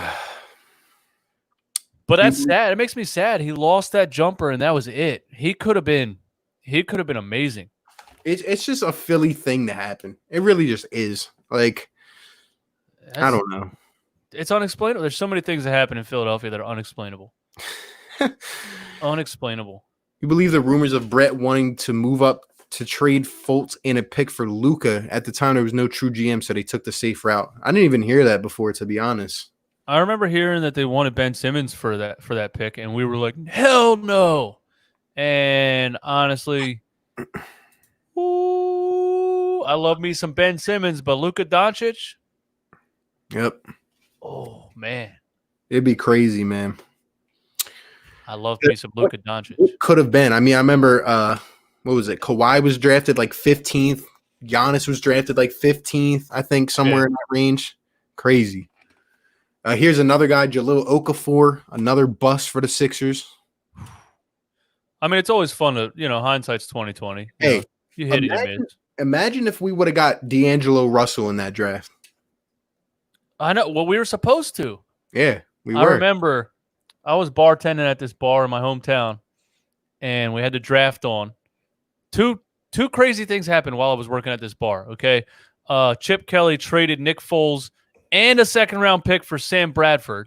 And I'm at work, so I can't, curse and break things. And where the NBA draft is on, I'm waiting for the Lakers to take Jahlil Okafor, and they take D'Angelo Russell, and oh, my God. Yep. I'll never forget. Those 2 moments I will never forget. Unbelievable. It's just the things that happen in Philadelphia. It's just Hinkie started the big man run. Elton completed it. Hey, I was watching this video on Hinkie, man, and just the amount of picks he accumulated is unreal. I mean, Hinkie died for our sins. He really did. He gave us all the ammo we could possibly want. and we only hit on a few of them. It's crazy. Yeah, he's like, bro, look, I loaded all the cannons. All you got to do is go fight the war. Dude, it's crazy. The Golden Warriors, they rebuilt their entire dynasty. They built that in dynasty in 1 or 2 drafts, if you remember. And 2009 Steph Curry, 2010 Klay Thompson. Yep. Yeah, we had 4 years of loaded picks, and why couldn't we be why couldn't we be OKC and draft Russell Westbrook, James Harden, Kevin Durant all in a row? We drafted Jahlil Okafor, Nerlens Noel. It makes no sense. And Joel Embiid. We got 3 first-round picks, and we're drafting Furkan Korkmaz, Timothé Luwawu-Cabarrot. Oh. It's like Dario Saric didn't even come over right away. So many of these guys, now that you brought up Timothé Luwawu-Cabarrot, so many of these guys show signs of being great. They make plays and hit threes or whatever, and you're like, oh, this guy could. And then all of a sudden it's like, oh, yeah, he's not good. He's just actually not that good. So I wouldn't want to be a scout because I guess it's just a toss-up. Terrence good. No, he stinks. Am I the one that feels like all the talking heads on national shows falsely believe that Jimmy was more to the Sixers than he truly was? To the Sixers? I thought he was everything, really. I miss him. I liked him as a glue piece and a leader, and I think he was overhyped. I think he's always been overhyped as an offensive threat. He's not out here leading the league in scoring or anything. But I'll tell you what, he's that guy. The finisher. He was the finisher. And he's that tough guy that just mentality is never going to quit. He's that guy you need on your team. He's not going to give you 35 points. Yeah, but he's that guy. I think we need a guy I love Jimmy Butler. The key to putting everything together is getting Ben Simmons to shoot. Ben Simmons shoots, this team is a title contending team. But I think you can also put a 3-and-D wing in there, a guy that doesn't have to be the number one option, a guy I've mentioned like an Otto Porter from Chicago, and I think we would be just fine. But Ben, if he becomes the whatever you want to call it, number one, number two option, he needs to shoot the ball. I think without Ben shooting the ball, we're going to be stuck in kind of the same idle spot, honestly. Unless, until he shoots the ball, the only position Ben Simmons can play without shooting the ball is center. Yeah. And he can play center. He could be a point center, but you have Joel Embiid. You can't.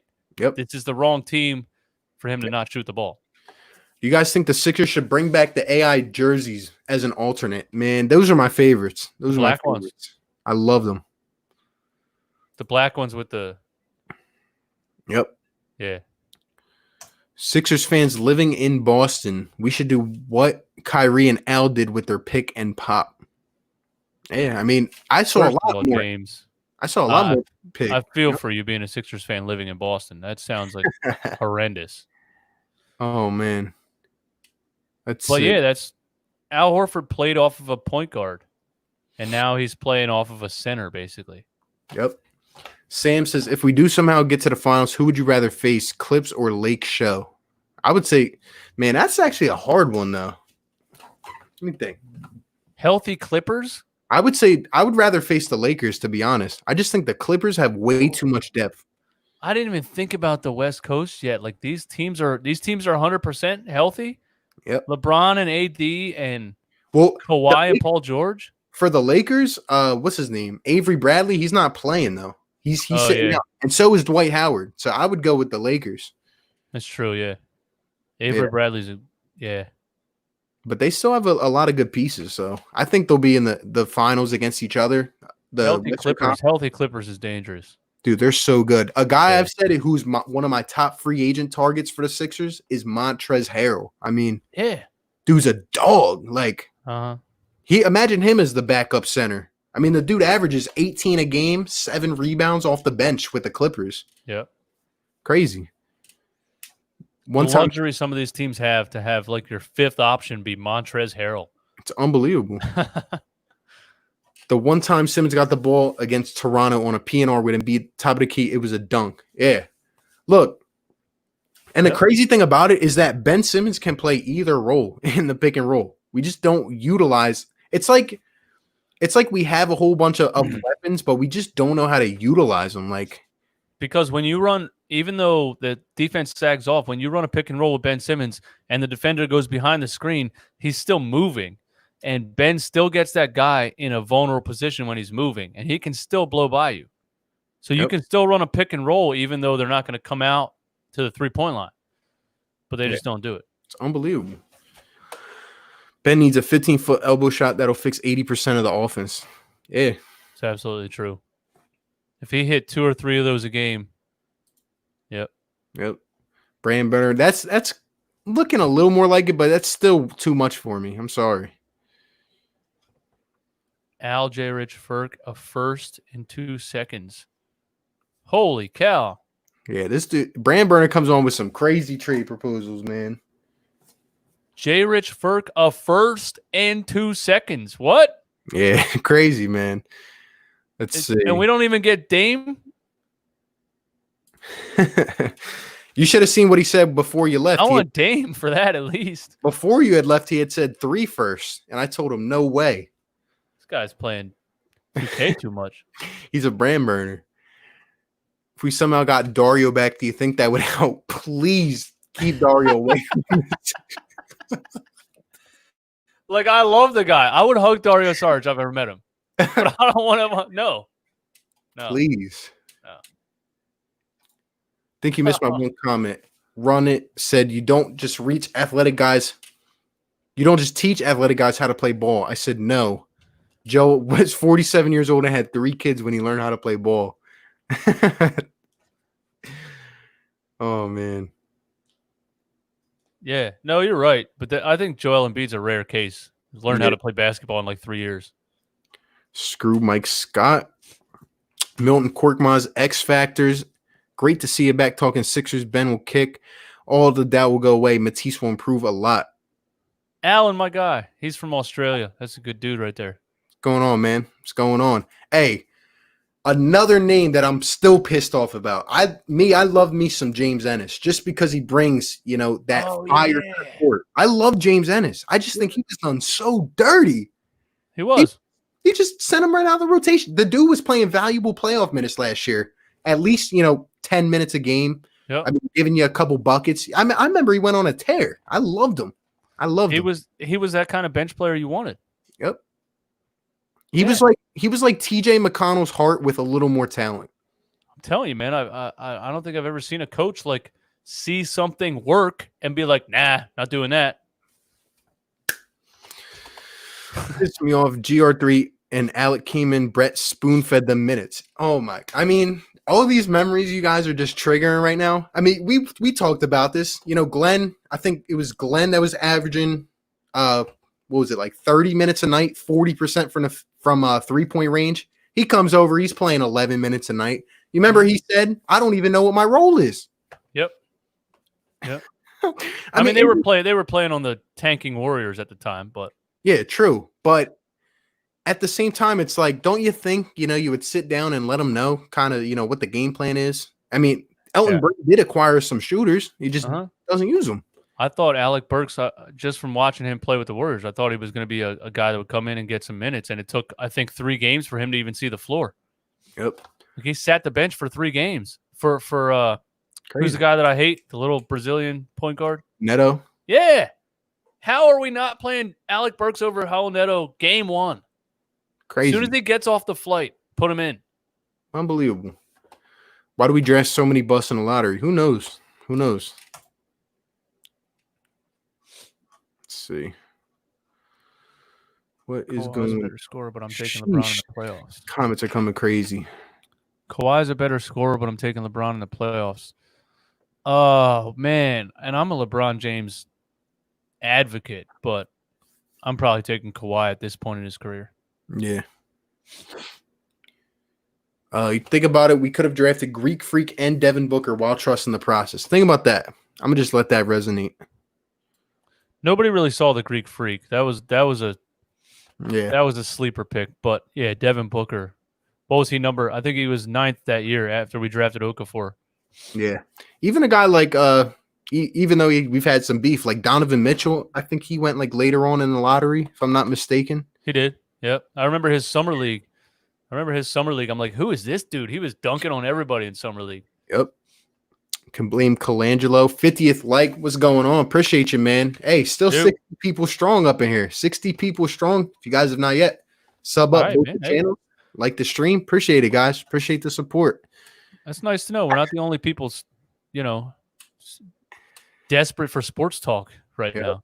I'm telling you, man. I'm loving these live streams. We definitely gotta, do these more. I mean, I love this. This is my favorite part right now. Just interacting with the people. But yeah, it's cool. This one gets me. Remember KJ McDaniels?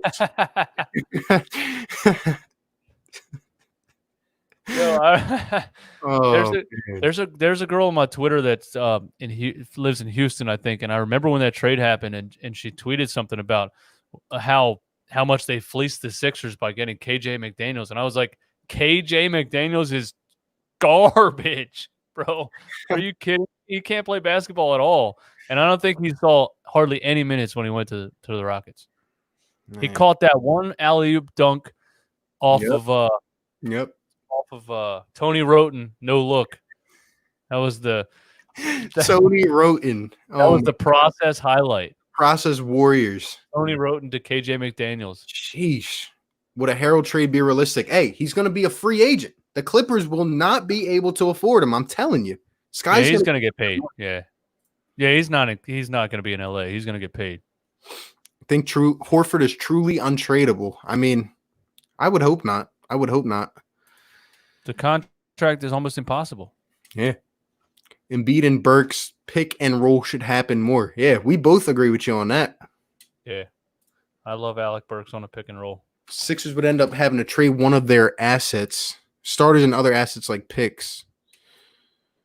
Oh, no. Oh, Rick, I'm sorry, man. It says Sixers need a leader like Kyle Lowry. Anybody but Kyle Lowry. Please, no. I can't do that one. Not Kyle Lowry, please. And I'm a Nova stan. I love Nova, but Kyle Lowry is one guy. Keep him away from me. real Philly heads that watch basketball. I think people are like, "Oh, Kyle Lowry's from Philly," but real Philly heads that watch basketball are like, Kyle Lowry plays like a What word can I use on YouTube? I don't know. He came in flopping in the All-Star game. Oh man, he came in flopping in the All-Star game. Crazy, bro. Bradley Beal would be great with Ben. I would love Bradley Beal. I just don't see any way it happens. I just don't see any way at all. Yeah, I would love Bradley Beal too. He's just Washington Wizards are always going to hold on to like one player. They're never going to be good, but they're always going to give that player $200 million. Jay Rich, Jamal Crawford type player should be coming off the bench. Yeah, man. Jay Rich will probably end up transitioning to the bench eventually.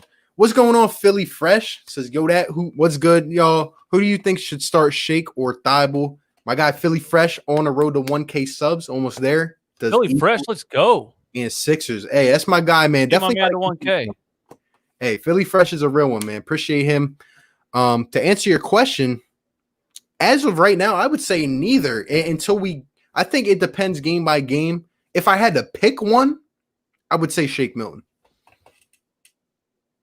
Yeah, alongside Ben Simmons. Yeah. Yeah. I think Thibault is just a great, like, 6th, 7th man on a rotation. Thibault just for defense. Yeah, but he's going to make an impact. I'm telling you. I've never been so hyped for on-ball defense before Matisse Thibault. It's so much fun to watch. I tell you, he sees plays before they happen. He does. Picks it. And he's a rookie. It's crazy. Yeah. Ben will make LeBron retire a year sooner. Interesting. Well-rested LeBron with a well-rested AD.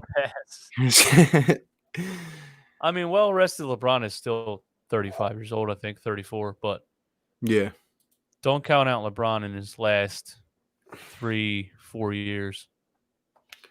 Who do you guys believe is the greatest Sixer of all time? I believe it's Wilt. I'm going to have to go AI.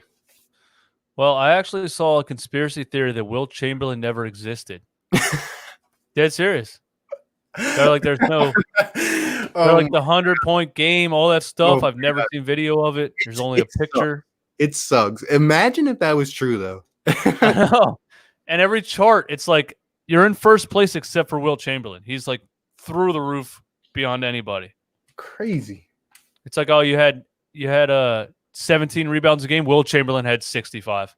I mean, it is kind of crazy when you think about it. I'm not gonna lie. He was just I guess you got to give it to him. He was way ahead of his time. He was probably like an NBA player right now playing in the 50s. I just think like where athletes were at, like in terms of their build, he was just that much different. Like I would have liked to see it. He was way ahead of his time. Yeah, it's like he kind of had rebound games. Yeah, crazy. I would quit. This guy got 50 rebounds. I would quit. Yeah, crazy. What's going on, Asia Roberson? Appreciate you for tuning into the chat. Appreciate the super chat. Says, what up, RB? I was loving that video about Mahomes. I was dying all through the video. What up, DJ Eastland? But Asia, what's up? Appreciate you, Asia, for stopping by. Always showing love and support in the chat. That Mahomes video, I got a lot of pissed off Cowboys people yesterday. It was great. I mean, I gotta watch that. I didn't see it. Oh, you gotta watch it, man. I mean, I was just going off, just laughing at the Cowboys because the Mahomes got paid yeah. And now the price is gonna go all the way up. But appreciate you for stopping by, Asia. Because he got a franchise tag, right?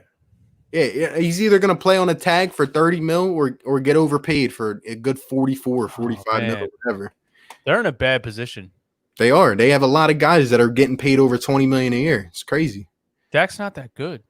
No, he's not worth that. He's not. And that's why I say the Wentz contract is unbelievable. It's crazy. He's like 7th in the league now in terms of per year salary. Let's see. Can't wait to see JR with LeBron again. Hey, I have some fond memories watching those games last time. Did you see all the memes where they put the Lakers jersey on him where he's screaming at him? It's great. It's great. I mean, I've watched some funny games in my life, but I mean that has to be up there. Just given the stake of the game and Oh like, my how do god, you bro! zone out at that point? I remember like, wait, what is he doing? Why did he put it up? He just dribbles to half court. Hey, I felt bad for LeBron, and I really did. I don't feel bad for LeBron a lot, but Oh like man, the people he was playing with, like, forgive me if I don't like watching Matthew Dellavedova in the finals. dude, he had nobody left on that team. That was the Jordan, year. Was that the year that Kyrie and Kevin Love both were injured? yeah. Wait, Yeah, yeah. yeah. He had what was it? Jordan Clarkson, Larry Nance Jr. It Yeah. was nuts. Baffles me that Brett barely runs pick and roll. Yeah, I mean, look at our size, look at our length, and imagine having Ben at one end and Joe at the other. It doesn't make sense. It doesn't make sense. We say the same things, guys. He should have been gone, but at the same time, the owner doesn't know anything about sports, so that's the guy that has to fire him. My heart wouldn't let me trade either one, but which one of our guys would you pair with Kawhi Leonard? I mean, if I had to, I would probably say Joel Embiid. Oh, which one will we trade for Kawhi? Yeah, like if we could pair Kawhi with one of the guys we have, who would it be? I would say Joel. Yeah. Yeah. If I wanted to win a championship immediately last year, I would have traded Ben for Kawhi easily. But at Ben at 23 years old, I'm not going to do it. Sixers offense needs more pick and roll bully ball. Yep. Would have been better to waive Scott than Ennis. Yeah. Once Brett's gone, our offense won't be so clunky. Ennis took a step back this year. He was missing point blank layups. I just don't think he had a chance to get his groove, honestly. Yeah, I don't know. I don't really remember any James Ennis point blank layups, honestly. Yeah, I mean, I remember like a couple, but he really, I mean, he went from, playing like 8 minutes a game. Like it just didn't make sense. Didn't make sense. Still, one of those bench players is they're not starter kind of caliber players. They're going to have those boneheaded kind of plays. Right. And it's one of the most natural offensive rebounders under 6'10" that I've ever seen. He definitely has a knack for offensive putbacks. Yeah, he plays hard. That's what I love. Mm-hmm. Let's see. He'd have some dunks too once in a while that he would like hammer out of nowhere. He'd be like, "Yo, that was James Ennis." Yep. Need a full native Philadelphia YouTuber show. Hey, got some big things coming for you guys. I'm telling you. Let's see. I remember KJ's mom more than KJ, if I'm being totally honest. Oh, man. Kenny Atkinson would be a terrible head coach because he believes in the motion offense. And we run into the same problem. Yeah. I'm with you on that. I'm so sick of watching this motion offense. We should trade for Drew Holiday. He'd be the perfect two-guard, solid score, high-level defender. I still love Drew Holiday, and I miss him. I miss him, Lou Will. Man, those are some days. He's been underrated his whole career. Mm-hmm. And he's still playing good ball, And he's a great defender. Yep. Yeah. Ben Simmons needs to be involved with setting screens. Yeah, Ben Simmons is big. People even though he plays the point, he's big. It's crazy. That's what it kind of turned into when Brett Brown kind of started getting into a groove. It was Ben and Joel, and then Joel went off, and Ben played the center basically. Yep. And he was a point center running pick and rolls, and he was dominating. That's my thing. Like Ben can do so much, and the fact that people even utter the words "trade Ben Simmons" is just blasphemy to me. The guy's 23 years old. I talk my stuff on Ben Simmons, but no, and he can do literally everything in the book except one. And he's good. I mean, he has to develop it eventually. I don't see him not at least shooting the ball. I mean, like I said, I've seen his jump shot develop over the last 3 years. He just isn't shooting it in the game yet. But the dude is a jump shot away, really, from being a top player in the league. Yeah. If he's 27 and he still has the same issue, then there's a problem with this organization. That too. Yeah. But at 20, you're not trading anybody with that kind of upside at 23. There's no way. Yeah. I mean, think about it. A guy who can't shoot the ball got a max contract. Yeah. I mean, crazy. What would a trade with Beal look like? To me, it would be at least like 2 first rounders, honestly. Yeah. But still, he's getting paid a lot. Is he on a what's his contract look like? He just got like an extension for like Oh yeah, he did. It was like 3-4 year, 100 mil at least onto what he already has, something like that. I forget. If the money works and you get him for 5 years, Yeah. we're not that good at drafting anyway. I'd give up 2 first rounders. Do you think signing Horford was questionable in the first place? This is a good question. I'll give my quick thoughts on it. I didn't think it was a terrible signing at first. But as I saw how our head coach used it and didn't adapt at all, and then I started to realize how much he got paid. I'm not gonna say at that time it was terrible. I don't think it was terrible. So I went through a roller coaster of emotions when this happened. Like first when I was watching ESPN like free agent time or whatever it was. It was crazy. People are tweeting we're about to sign Al Horford, and I was like, why would we ever do that? I thought we wanted a shooter, and then I was so pissed off for like a week, and then I was like, wait a minute, this is going to be the best defensive team we've ever seen in the history of basketball. So then I was on board. I'm like, oh my God, we're like the Monstars in Space Jam. Nobody can score in the paint. Oh man. And then I watch them play, and I'm like, wait a minute, this is as bad as I thought it was going to be initially before I changed my mind. Yep. Yeah. I mean, yeah. I thought at a point I was like, yeah, Elton's getting ahead of the curve a little bit, but then just seeing how they're utilized together and no adjustments or nothing, it's just sad, man. Either way, sports philosophy at the age of 33 or 34, it's a 1-year test contract. That's it. You might be done when you're 35. You don't sign somebody till they're 38. My problem is that, like, as much as I agree with that, I just have a hard time believing that Al Horford fell off the face of the planet. As much as people have wanted me to believe that, I cannot just, okay, maybe he regressed a little bit, but he did not go from what I saw last year to what I've seen this year. I cannot believe it. I just can't. Yeah, you're right. It might be 100% philosophy. And that's what I'm saying. If Brad Stevens was able to make Al Horford look that good, imagine if we played him in the first round. I mean, you don't even hear Al Horford's name. Sheesh. Drew Holiday. A lot. Yeah. Yep, I agree.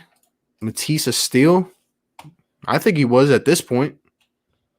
Oh, definitely a steal. Steal.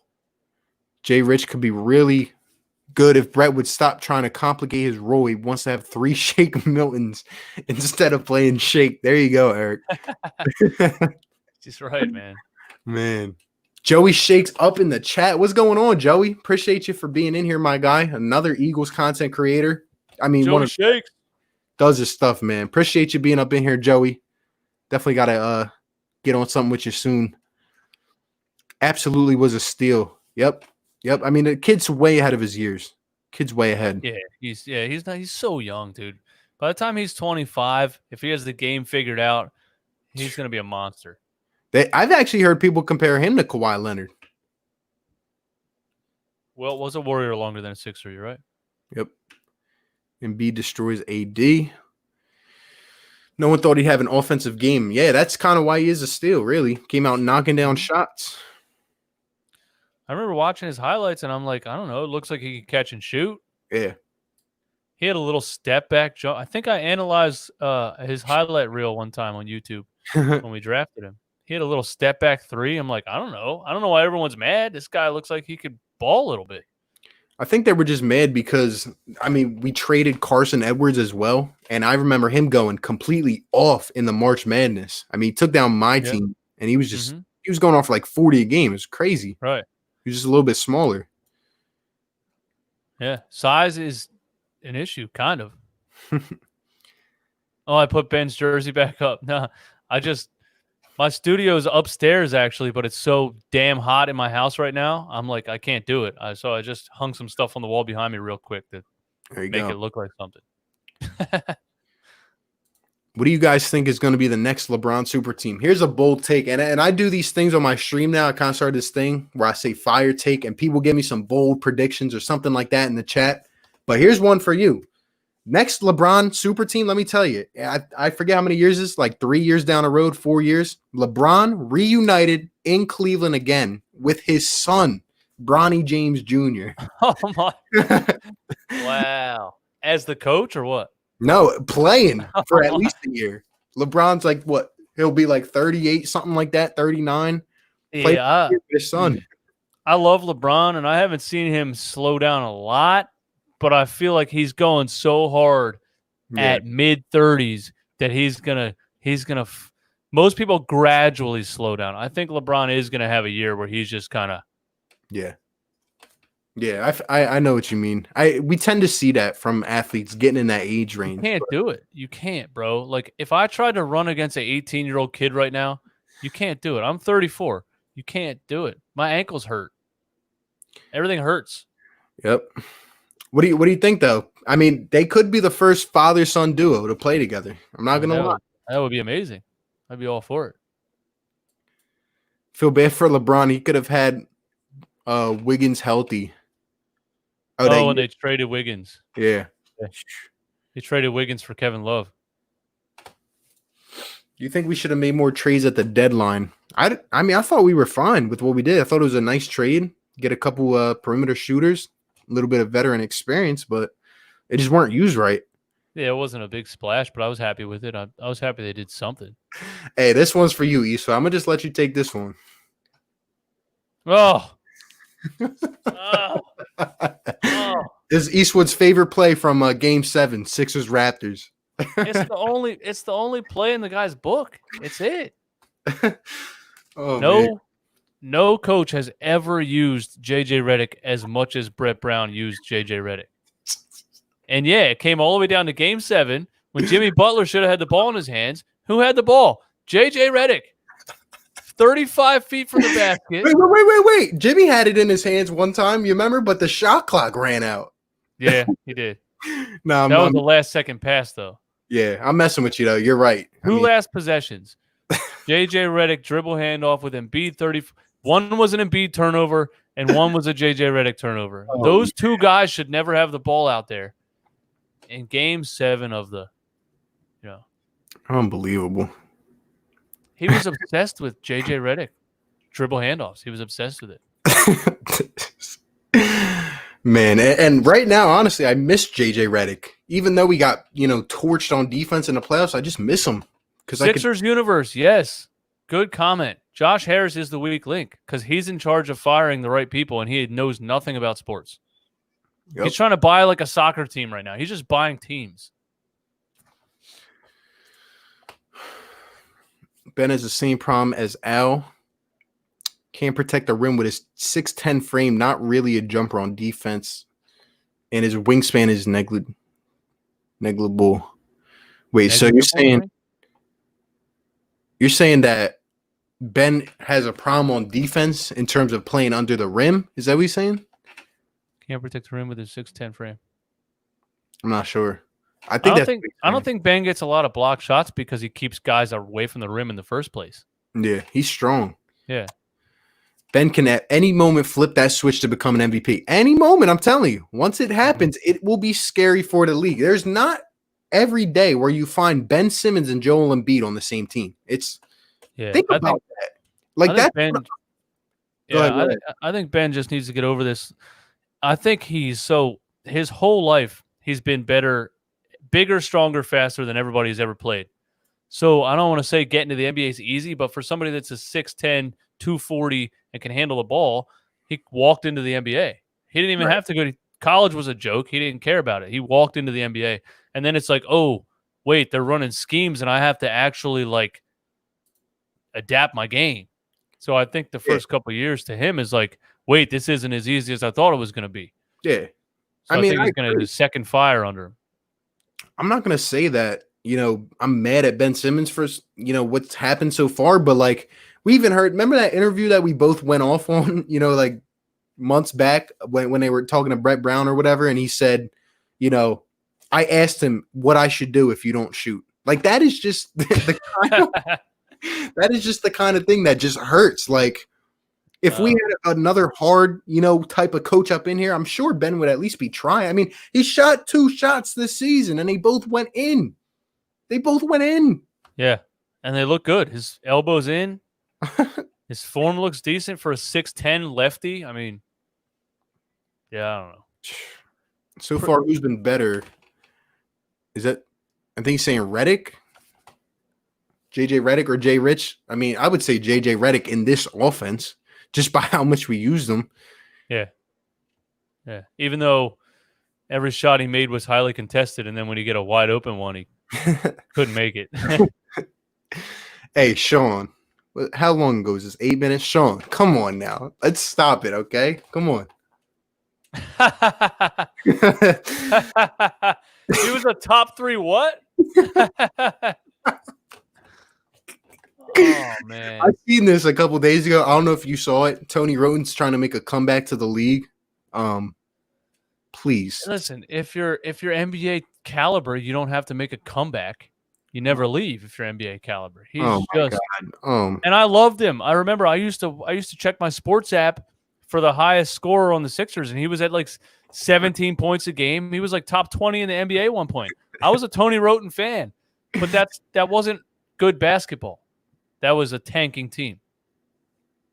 Just the process warriors that I used to call them, like, Tony Roten, all the guys we mentioned. I mean, we didn't even mention Mute. We didn't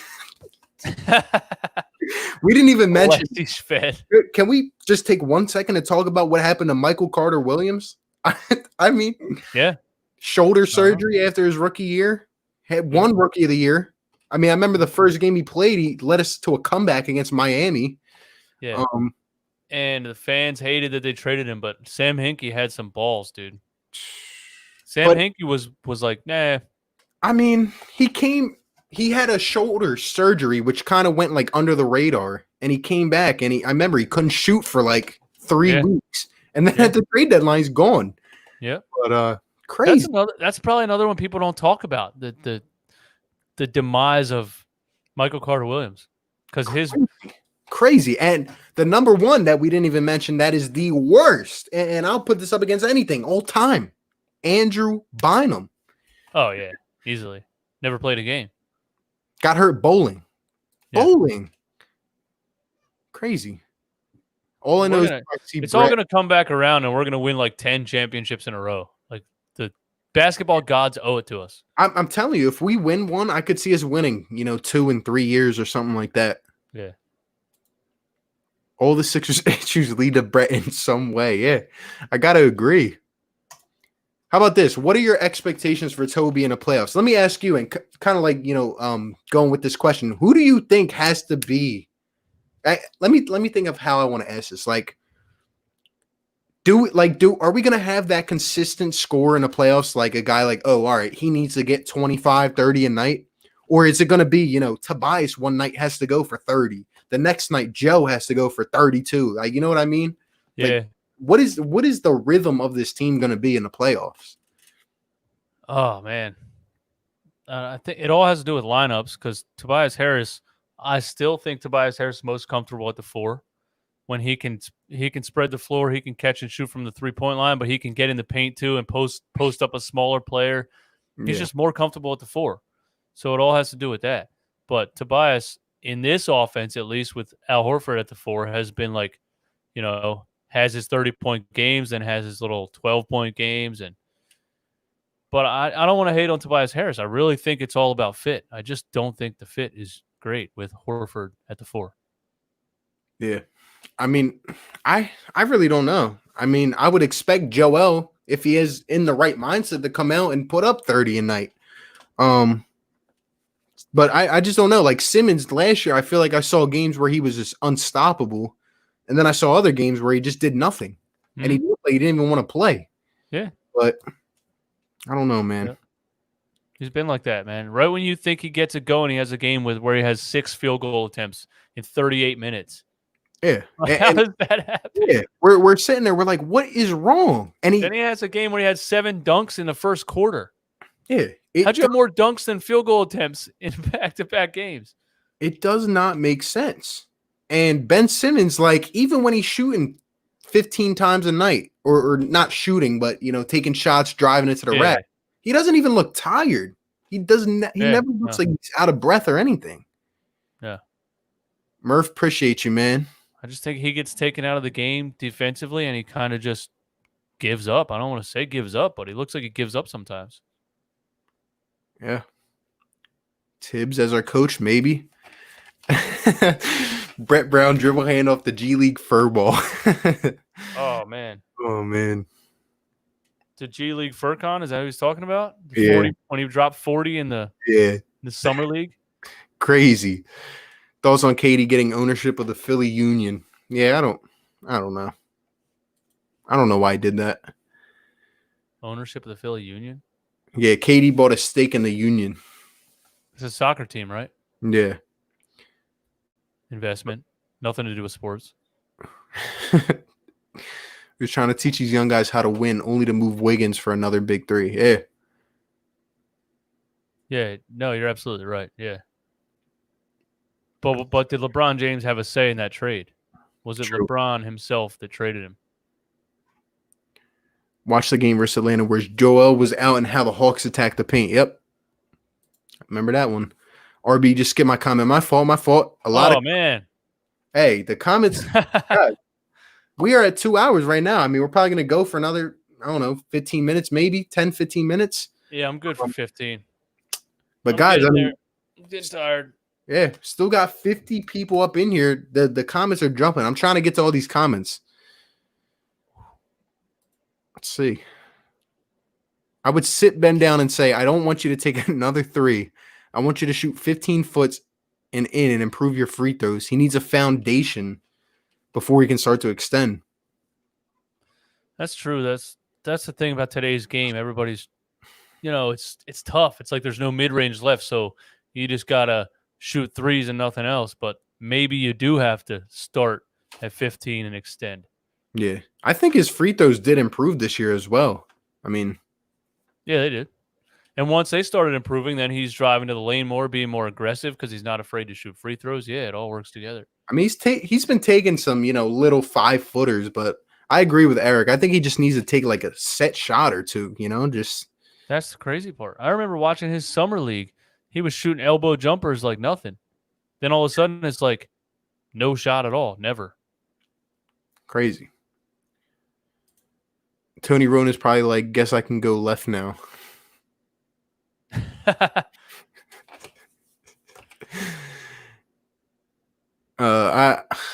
If John B were a Jedi, who would he be? I'm not a Star Wars guy, so I don't even know what that means. And I don't even have the brain power to think about that right now. Let's see. Sam Hinkie will forever be my favorite Sixers GM. Yeah.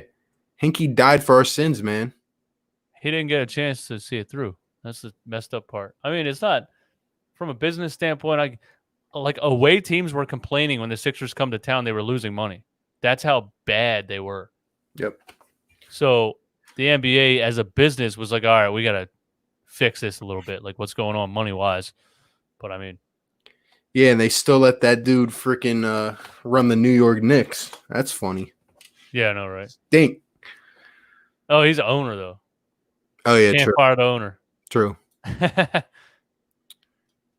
thought y'all got heist with that Bynum trade. There was a billboard. Crazy. There was a Bynum billboard, and he never played a game.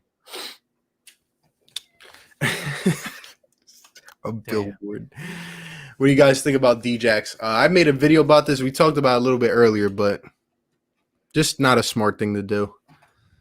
No, not a smart thing. Not in the political climate we are currently in. No, not a smart thing to do. But also, the Philadelphia Eagles need a deep threat, and I will do time in prison for Deshaun Jackson's hate crimes. There you go.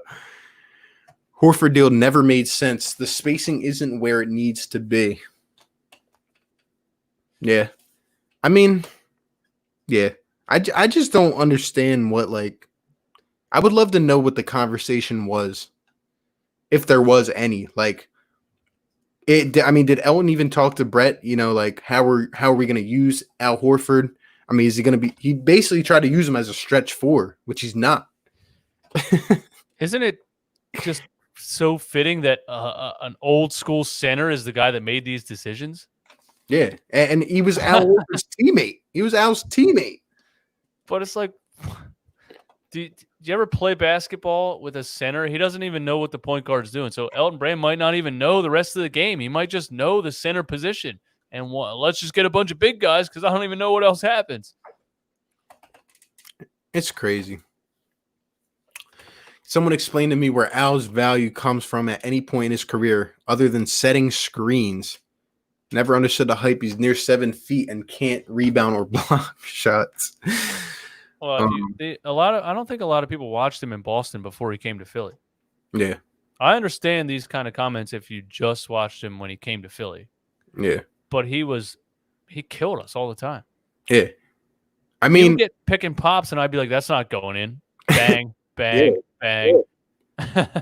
And I mean, if you really want to know his value, I'd say the best thing you can look at is watch what he did to Joel Embiid. Like, there's not many guys who can do that to Joel Embiid. Yeah, he harassed him, shut him down.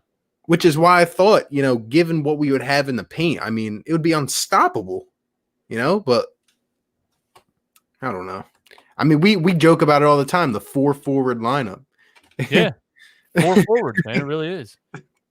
Point guard that won't shoot, that's a forward. Oh, man. Tobias Harris is a forward. Yeah, it's 4 forwards.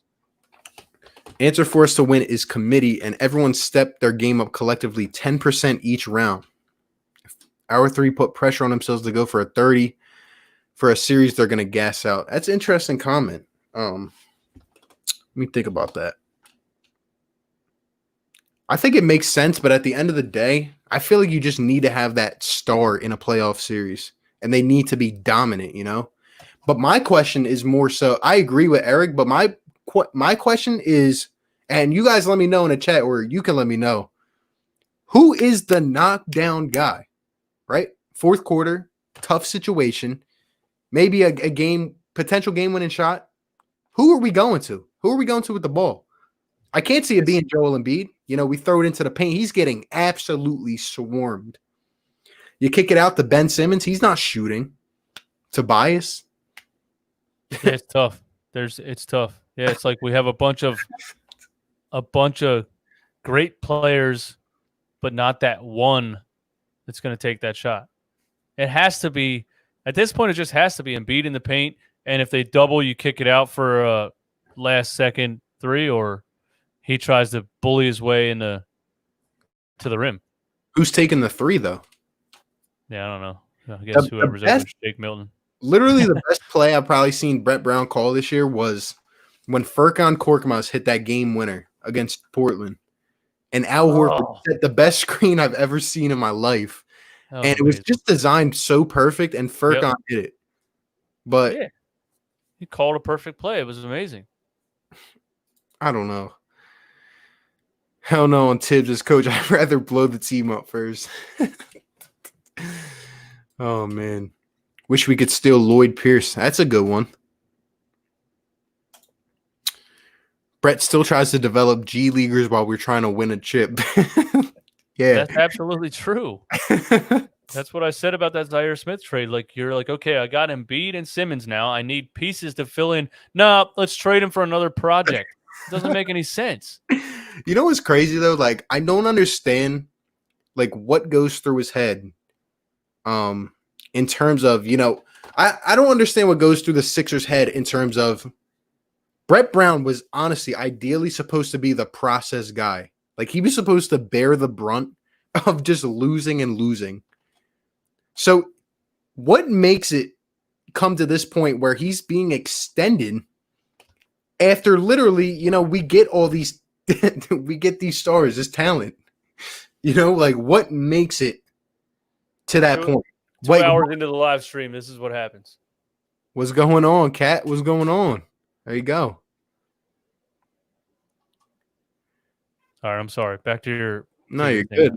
I just don't understand how Brett is still the coach after the process days. He was He was designed to lose games. Like, that's what he was for. And even after you saw he can't win with talent, like, I don't understand. Yeah, when they signed him to 3 extra years after the process, I was actually in support of it because I was like, this guy never had any players. You know what I mean? I was not focused on Brett Brown's coaching all of those process years because it was just Isaiah Cannons and shit chucking up. You know, it wasn't anything to work with. Yeah. And then he got Ben Simmons, Joel Embiid. And it's like clear now. Like, we gave you all this talent. You can't do it. Crazy. Asia Robertson, thank you for saying my cat's cute. Thank you.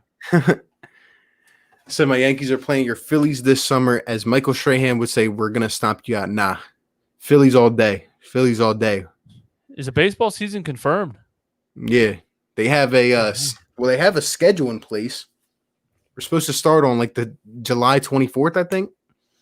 Oh, that's pretty exciting too. 60 games. It's going to be weird. I got a lot to catch up on, man. Wow. Yeah. 60 game season, universal DH. It's going to be crazy. No fans. Yep. Wow. I was so frustrated with Roko's missed point blank layups. I was frustrated with Roko. Like, how are you a forward and you don't learn how to put the ball on the floor? I don't understand. Yeah, I don't know. It's not even just that he couldn't dribble a basketball. He would try to all the time. If I knew I couldn't dribble a basketball, I would never try to. He would always be like, all right, I'm about to go in and like dribble it off the side of his foot. I can't believe what the Rockets did with him, like making him the biggest guy on the floor. Like, yeah. Oh, that was insane. Small ball 5, Robert Covington. That's just crazy. Bad. 70% from the line. Makes him a threat. You could leave him in a game fourth. Yeah. If you swap Simmons for Giannis because of the supporting cast, I feel like Simmons' game would go to the next level. He needs to be surrounded by shooters. What would you say to that? Do you think we can win a chip with Ben and Joel? But if you swap Simmons for Giannis because of the supporting cast in Milwaukee, yeah, he's saying if Ben played on Milwaukee, his game would go to the next level. Yeah, but basically saying like surround him with just shooters. But what do you think? Do you think we can win a chip with Ben and Joe together? I think so. Yeah, I think so with the right players around him. But I also think Ben Simmons' game would be best and Joel Embiid's game would probably be best. Yeah, I agree. Separate. But we have both of them, so I'm not complaining. Yep. Jordan played in the NBA. The way he played, he'd still dominate without having to change his game. Yeah, I think he would too. Oh, he would definitely still dominate. But I think he would change his game, though. Well, like, that's a lot of people say Jordan didn't shoot threes, and I'm like, they didn't shoot threes back then. If Jordan came in 2005, he'd be practicing the same way everyone's practicing, and he'd be the best three-point shooter then. He would just, that's how he was. Horford deal was more about eliminating an opponent that consistently frustrated Embiid. Yeah. I get it was about eliminating him, but they also thought that they were going to pair them together. First 5 games of the season were bully ball. Then Brett Brown happened and brought in furball. It was exactly what it was supposed to be, like the first 5 games, and then it all came crashing down. Jimmy J's up in here. Celtics troll. It's always up in my videos. Celtics defense still better without Horford. Nah, I disagree. 100%. Celtics defense better without Horford? No. Yeah, disagree. I mean, we would torch you guys in a playoff series in terms of Joel Embiid. I mean, he would eat Daniel Tice alive. Right now? Yeah, well, didn't they see that at the last matchup? The Celtics have no big guys at all. Nah, their best big guy is Daniel Tice or Enes Kanter. Yeah. And that's baby food for Joel. Yeah. Only one Warriors. No one can convince me that every team has to play like them. Yeah, I agree. And that's why I think that we were trying to change the narrative. But You're right, Eric, because I think when the Warriors happened, everybody thought this is the new NBA, but really that's a freak nature type of team. Like, you're not getting 3 of the best shooters of all time on a team. If Raul Neto gets playoff minutes, I'm gonna Brett Brown. Oh man, He's going to. I'm not even going to. If he does, you already know what's coming. I'm going to expect it just so I'm not so surprised. If Horford was playing a Chris Bosh type of role instead of trying to play him like Dario, he'd be successful. There you go. I mean, I agree. Beats a guy down low. It's like Brett has to have a 6'10 dude out from 30 feet from the rim. Has to. Oh, man. I don't know why he's obsessed. According to DJ Eastwood, and I've been watching him a long time, there's two things that are always consistent with the Sixers. We love Australian players, and we love 3 forwards or more on the floor at one time. Yep. Mm-hmm. Yep. He'd rather Kyle O'Quinn be on the floor than somebody that fits the offense a little better. Yep. Has to be a forward. I'd give it to Jay Rich, Tobias, and then Alec Burks to create for the last shot. Yeah, I mean... Right. But that's kind of what we're saying about the state of this team. Like, when Josh Richardson is a guy you're looking for to ice the game. Yep. In the fourth, I'm going to Redick. Oh, right? He's in New Orleans now. There you go. First time he's not going to make the playoffs. And I knew that wasn't just about money when he left as fast as he did. No way. And he'll never say it because JJ Redick will never come out and say it. But yeah, I mean, he kind of did say it on the Jimmy Butler podcast, like very subtle. Yeah, he did. Kind of said like, you know, kind of laughing and agreeing or whatever. Said, like, he brought me in for an exit meeting, and I already knew I was out of there. Yeah, it was like, all right, day one of free agency. Oh, JJ Redick's gone. He was the first 2 minutes thing, but he was already off the board like right away. What about Shake Milton? I'm not sure what that reference is, but talking about last option. Is that what you're talking about? Have Shake Furk, and the ball goes to whichever one is open. Hey, I mean, I guess that's what we're gonna have to live with, but neither are very experienced. If you don't change your defensive system to allow more pressuring, then what difference does complaining do, Brett?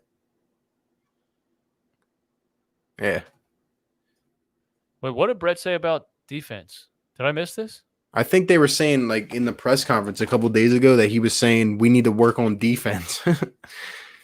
What an idiot. You've had 3 years to work on defense. Crazy.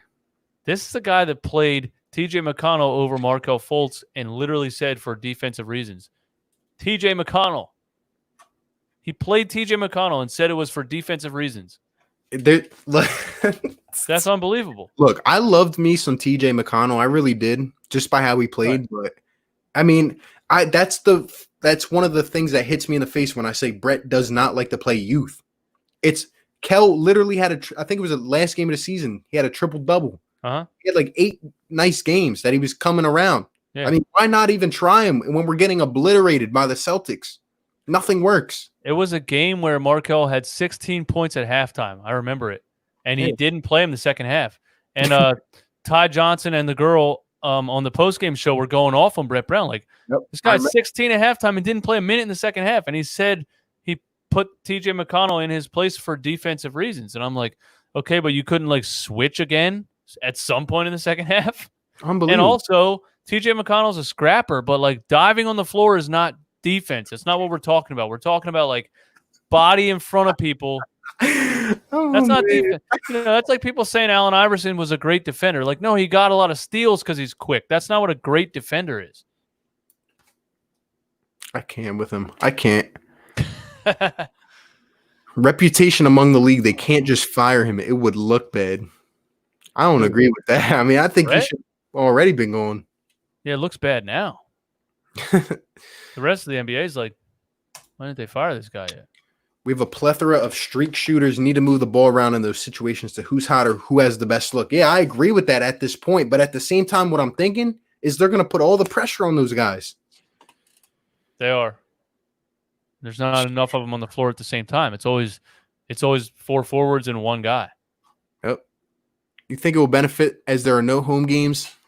But we already answered this. We think that it'll still hurt just given that, you know, we're not going to have those fans at the Wells Fargo, really. But it could help a guy like Ben who needs to have pressure taken off his shoulders. Maybe he'll come out and try to knock one down. Somebody said that earlier, and it was a good point. I think Ben Simmons might just shoot the ball with no fan pressure. Yep. And we're going to get to some more of these comments, and we'll be up on here for 5 more minutes. I want to get one last question in from Eastwood. And by the way, I love doing this. Still got 50 people strong up in here. You guys are some real ones. If you have not yet, please like the stream, subscribe to both channels. We'll be doing this more often. Yeah, some of the best Sixers energy up on here. But while I read some of these comments, comment in the chat. What are the expectations ultimately for the Philadelphia 76ers? Where do you think that we end in this playoff run? And let me know what happens. Does Brett get fired? Do we win the championship? And does he still get fired? Let me know how far the Sixers will go into these playoffs. Let me know maybe, who beats us or whatever. I don't know. Just let me know in the chat. But let me get some more of these comments and I'll get your opinion on it. Right, give me 1 minute and I'm going to finish it out. Yep.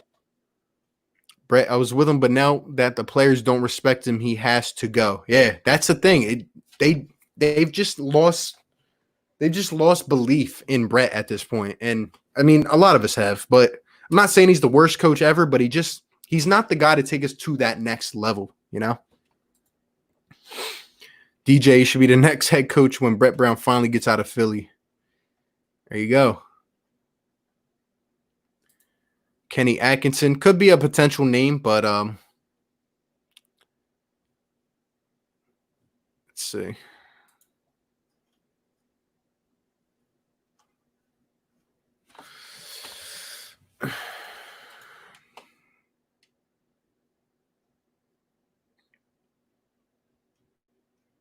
Let's see. I think that Bryce Harper will dominate now that his former team. Yeah, I think Bryce is going to dominate for many years. Let's see. Gave Brown grief tonight. If he goes with his gut and plays vets over the young guns, we could succeed. Young guns would crack under the playoff heat quicker. I still think we need to utilize our young pieces, though. I do. Asia Roberson asks how your kid is doing. Oh, he's great. He's asleep on the couch. He's been asleep for the first 10 minutes of this thing. He was still awake, but yeah. Ooh. My guy Merge. Eric, you don't think Jordan would learn how to shoot threes in a 3-point era?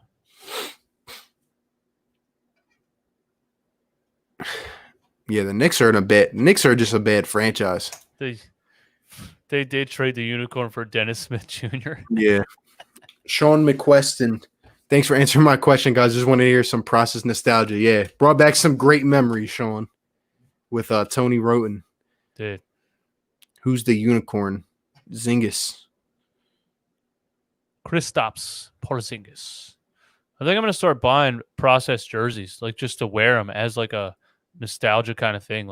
Who walks around in a Alexi Shved jersey, Oh, man. This is a name that I'm definitely is near the top of my list. Mark Jackson. I think it'd be great for the Sixers. Yeah. Well, easily better than Brett Brown. Yep. Rank order for bench rotations. Horford, Burks. I think that's good. Even though I might have Thibault at the 7th man, but I like it. Yeah, if Horford's coming off the bench, definitely get Embiid out. And Horford's definitely first off the bench, but I think Matisse. Yeah. I think Matisse needs 15 minutes a game. Yeah. Embiid's got to get a little bit better on his threes, though. He kind of regressed. Yeah, he did. I'm going to semi-defend Brett on that one. Fultz was a foul machine. It was like Jonah Bolden on defense before Jonah Bolden. Yeah, you're not wrong, actually. Yeah, he was long and inexperienced. I didn't probably notice how much he was fouling people. Yep. All right, but at this point, I see people are answering the question I asked. So, Eastwood, let me get your prediction, man. Let me hear. How far do you think the Sixers go? And what is the ultimate fate of it? Do we lose, and who do we lose to? What happens? Let me know. Man, I want to be optimistic. It's just such a weird time and a weird situation to make a prediction, but I think they have a good chance. If what you said, if Brett Brown comes out and starts Horford at the 4, then we're done. But if he does what he should do, which he's never done, They have serious potential, man. Shake Milton was playing great before all this stuff happened. It's a tough team to put together. It's like you got to run two separate lineups. When Embiid comes out, Simmons at the center position sometimes. I'm not saying Brett has an easy job with this roster construction, but how far do we go, man? I don't know. I think we might win I think we might beat Miami and play Toronto. That might be it. Yeah. Yeah. Look, man, I'm gonna agree with you. I think we are a second round exit again. I mean, I would hope we don't lose in the first round. That'd be terrible. But yeah, I think we're gonna end up playing Miami or Boston first round. I think we'll probably end up winning that 6 or 7 games. But come second round, I don't see us beating Milwaukee or Toronto. I don't. And if we, I don't either. Especially if we play Toronto, I just don't see it happening. I mean, the fact that where we are at now is just kind of, screwed us over, really. But so we're thinking second round But next. I hope they prove me wrong. Yeah, me too. I mean, at the end of the day, I'm always going to say at the end of the day, as much as I want Brett Brown to get fired, I still am going to watch every game. Oh yeah, hoping for a win. I'm always, what I mean. But always got to bring. Eastern Conference Final. Realistically, yeah. Think the dark horse finally wins. Sixers get the chip. There you go. Hoisting the trophy and Brett getting fired at the parade. I love it, man. I love it. No, they would sign him to a 4-year extension. I mean, if we, end up getting to the Eastern Conference Finals or something, or even whatever, and they bring him back and say, because of everything that happened, he didn't get a fair shot. I mean, please. Matchup against Heat in the first round, have an unfortunate first round exit. There you go. Eastern Conference Finals, and Toronto sweeps us a day after we get swept. Brett gets fired. Yeah, that's the thing with this. There's no home, there's no away. So it almost like the 7-game series and getting swept. It's like, okay, this team got us, but we're going back home. We got the energy. Like, there's none of that. Oh. So you probably could get easily swept by the better team. Who'd the Sixers get? Hey, we already answered that, but yeah, we already answered that. Do you think Harper would dominate? Yeah, I think Harper's going to dominate. I love Bryce Harper, but I mean, yeah, I thought he kind of dominated last year. He had a couple slumps, but it's the happiest I've been to be a Phillies fan in a long time, so I'm happy with it. My expectations for the Sixers is we're either going to lose in the second round or Eastern Conference Finals and fire Brett during the offseason. There you go. Super hot take. Hey, my guy Superhero, what's going on, bro? Appreciate you being up in here. One of my OGs for sure. Says Dawn Staley, the South Carolina women's coach. Realistically, give me Stan Van Gundy. I'll take Dawn Staley. I don't care. That's Deuce Staley's sister, first of all. Yep. I like that. That'd be crazy. I subscribe to one channel. What's the other one so I can subscribe to that too? Hey, I don't know if you're in my chat or not, but I got the links. We have the links in the description. Philly Take with RB, Running Back Podcast. Terrence Hamilton. I think I recognize that name. Yeah. But links are in the description if you want to subscribe, man. Appreciate it. Yeah, thanks for coming through. Yep. Still 55 people strong. You guys are amazing, man. We got a lot of good Sixers stuff coming up. Also, this is Sixers Universe. That's going to be my Philly podcast channel. I knew it had to be something because Superhero always comes in here giving some crazy insight. Oh, that was you, Sixers Universe. Oh, yeah. Hell yeah, dude. It makes sense now. Superhero's the guy. That's good, man. Scutter Butter, of course, says, LOL, I still got a Nick Stauskas jersey. Oh, Nick Stauskas, man. Oh, man.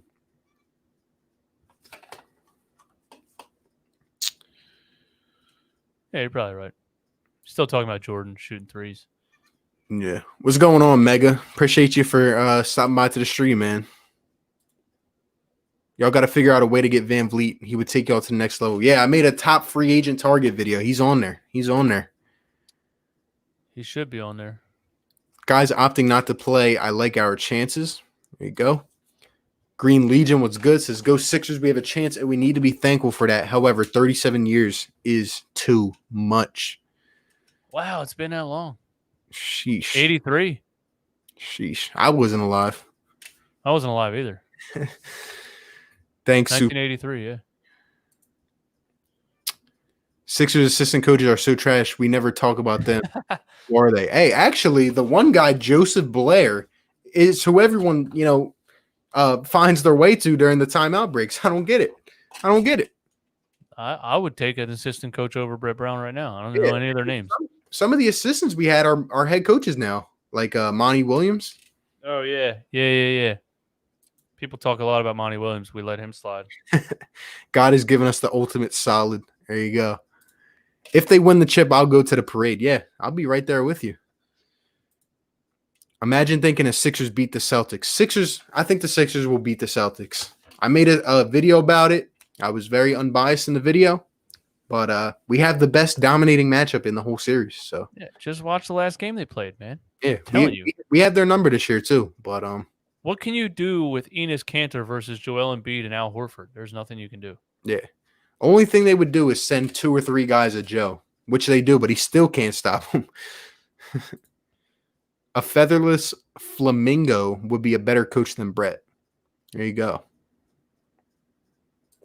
Where can I watch the press conference? I don't think you can watch it. I think you just get the update from it. Yeah. You just got to look at the tweets and stuff.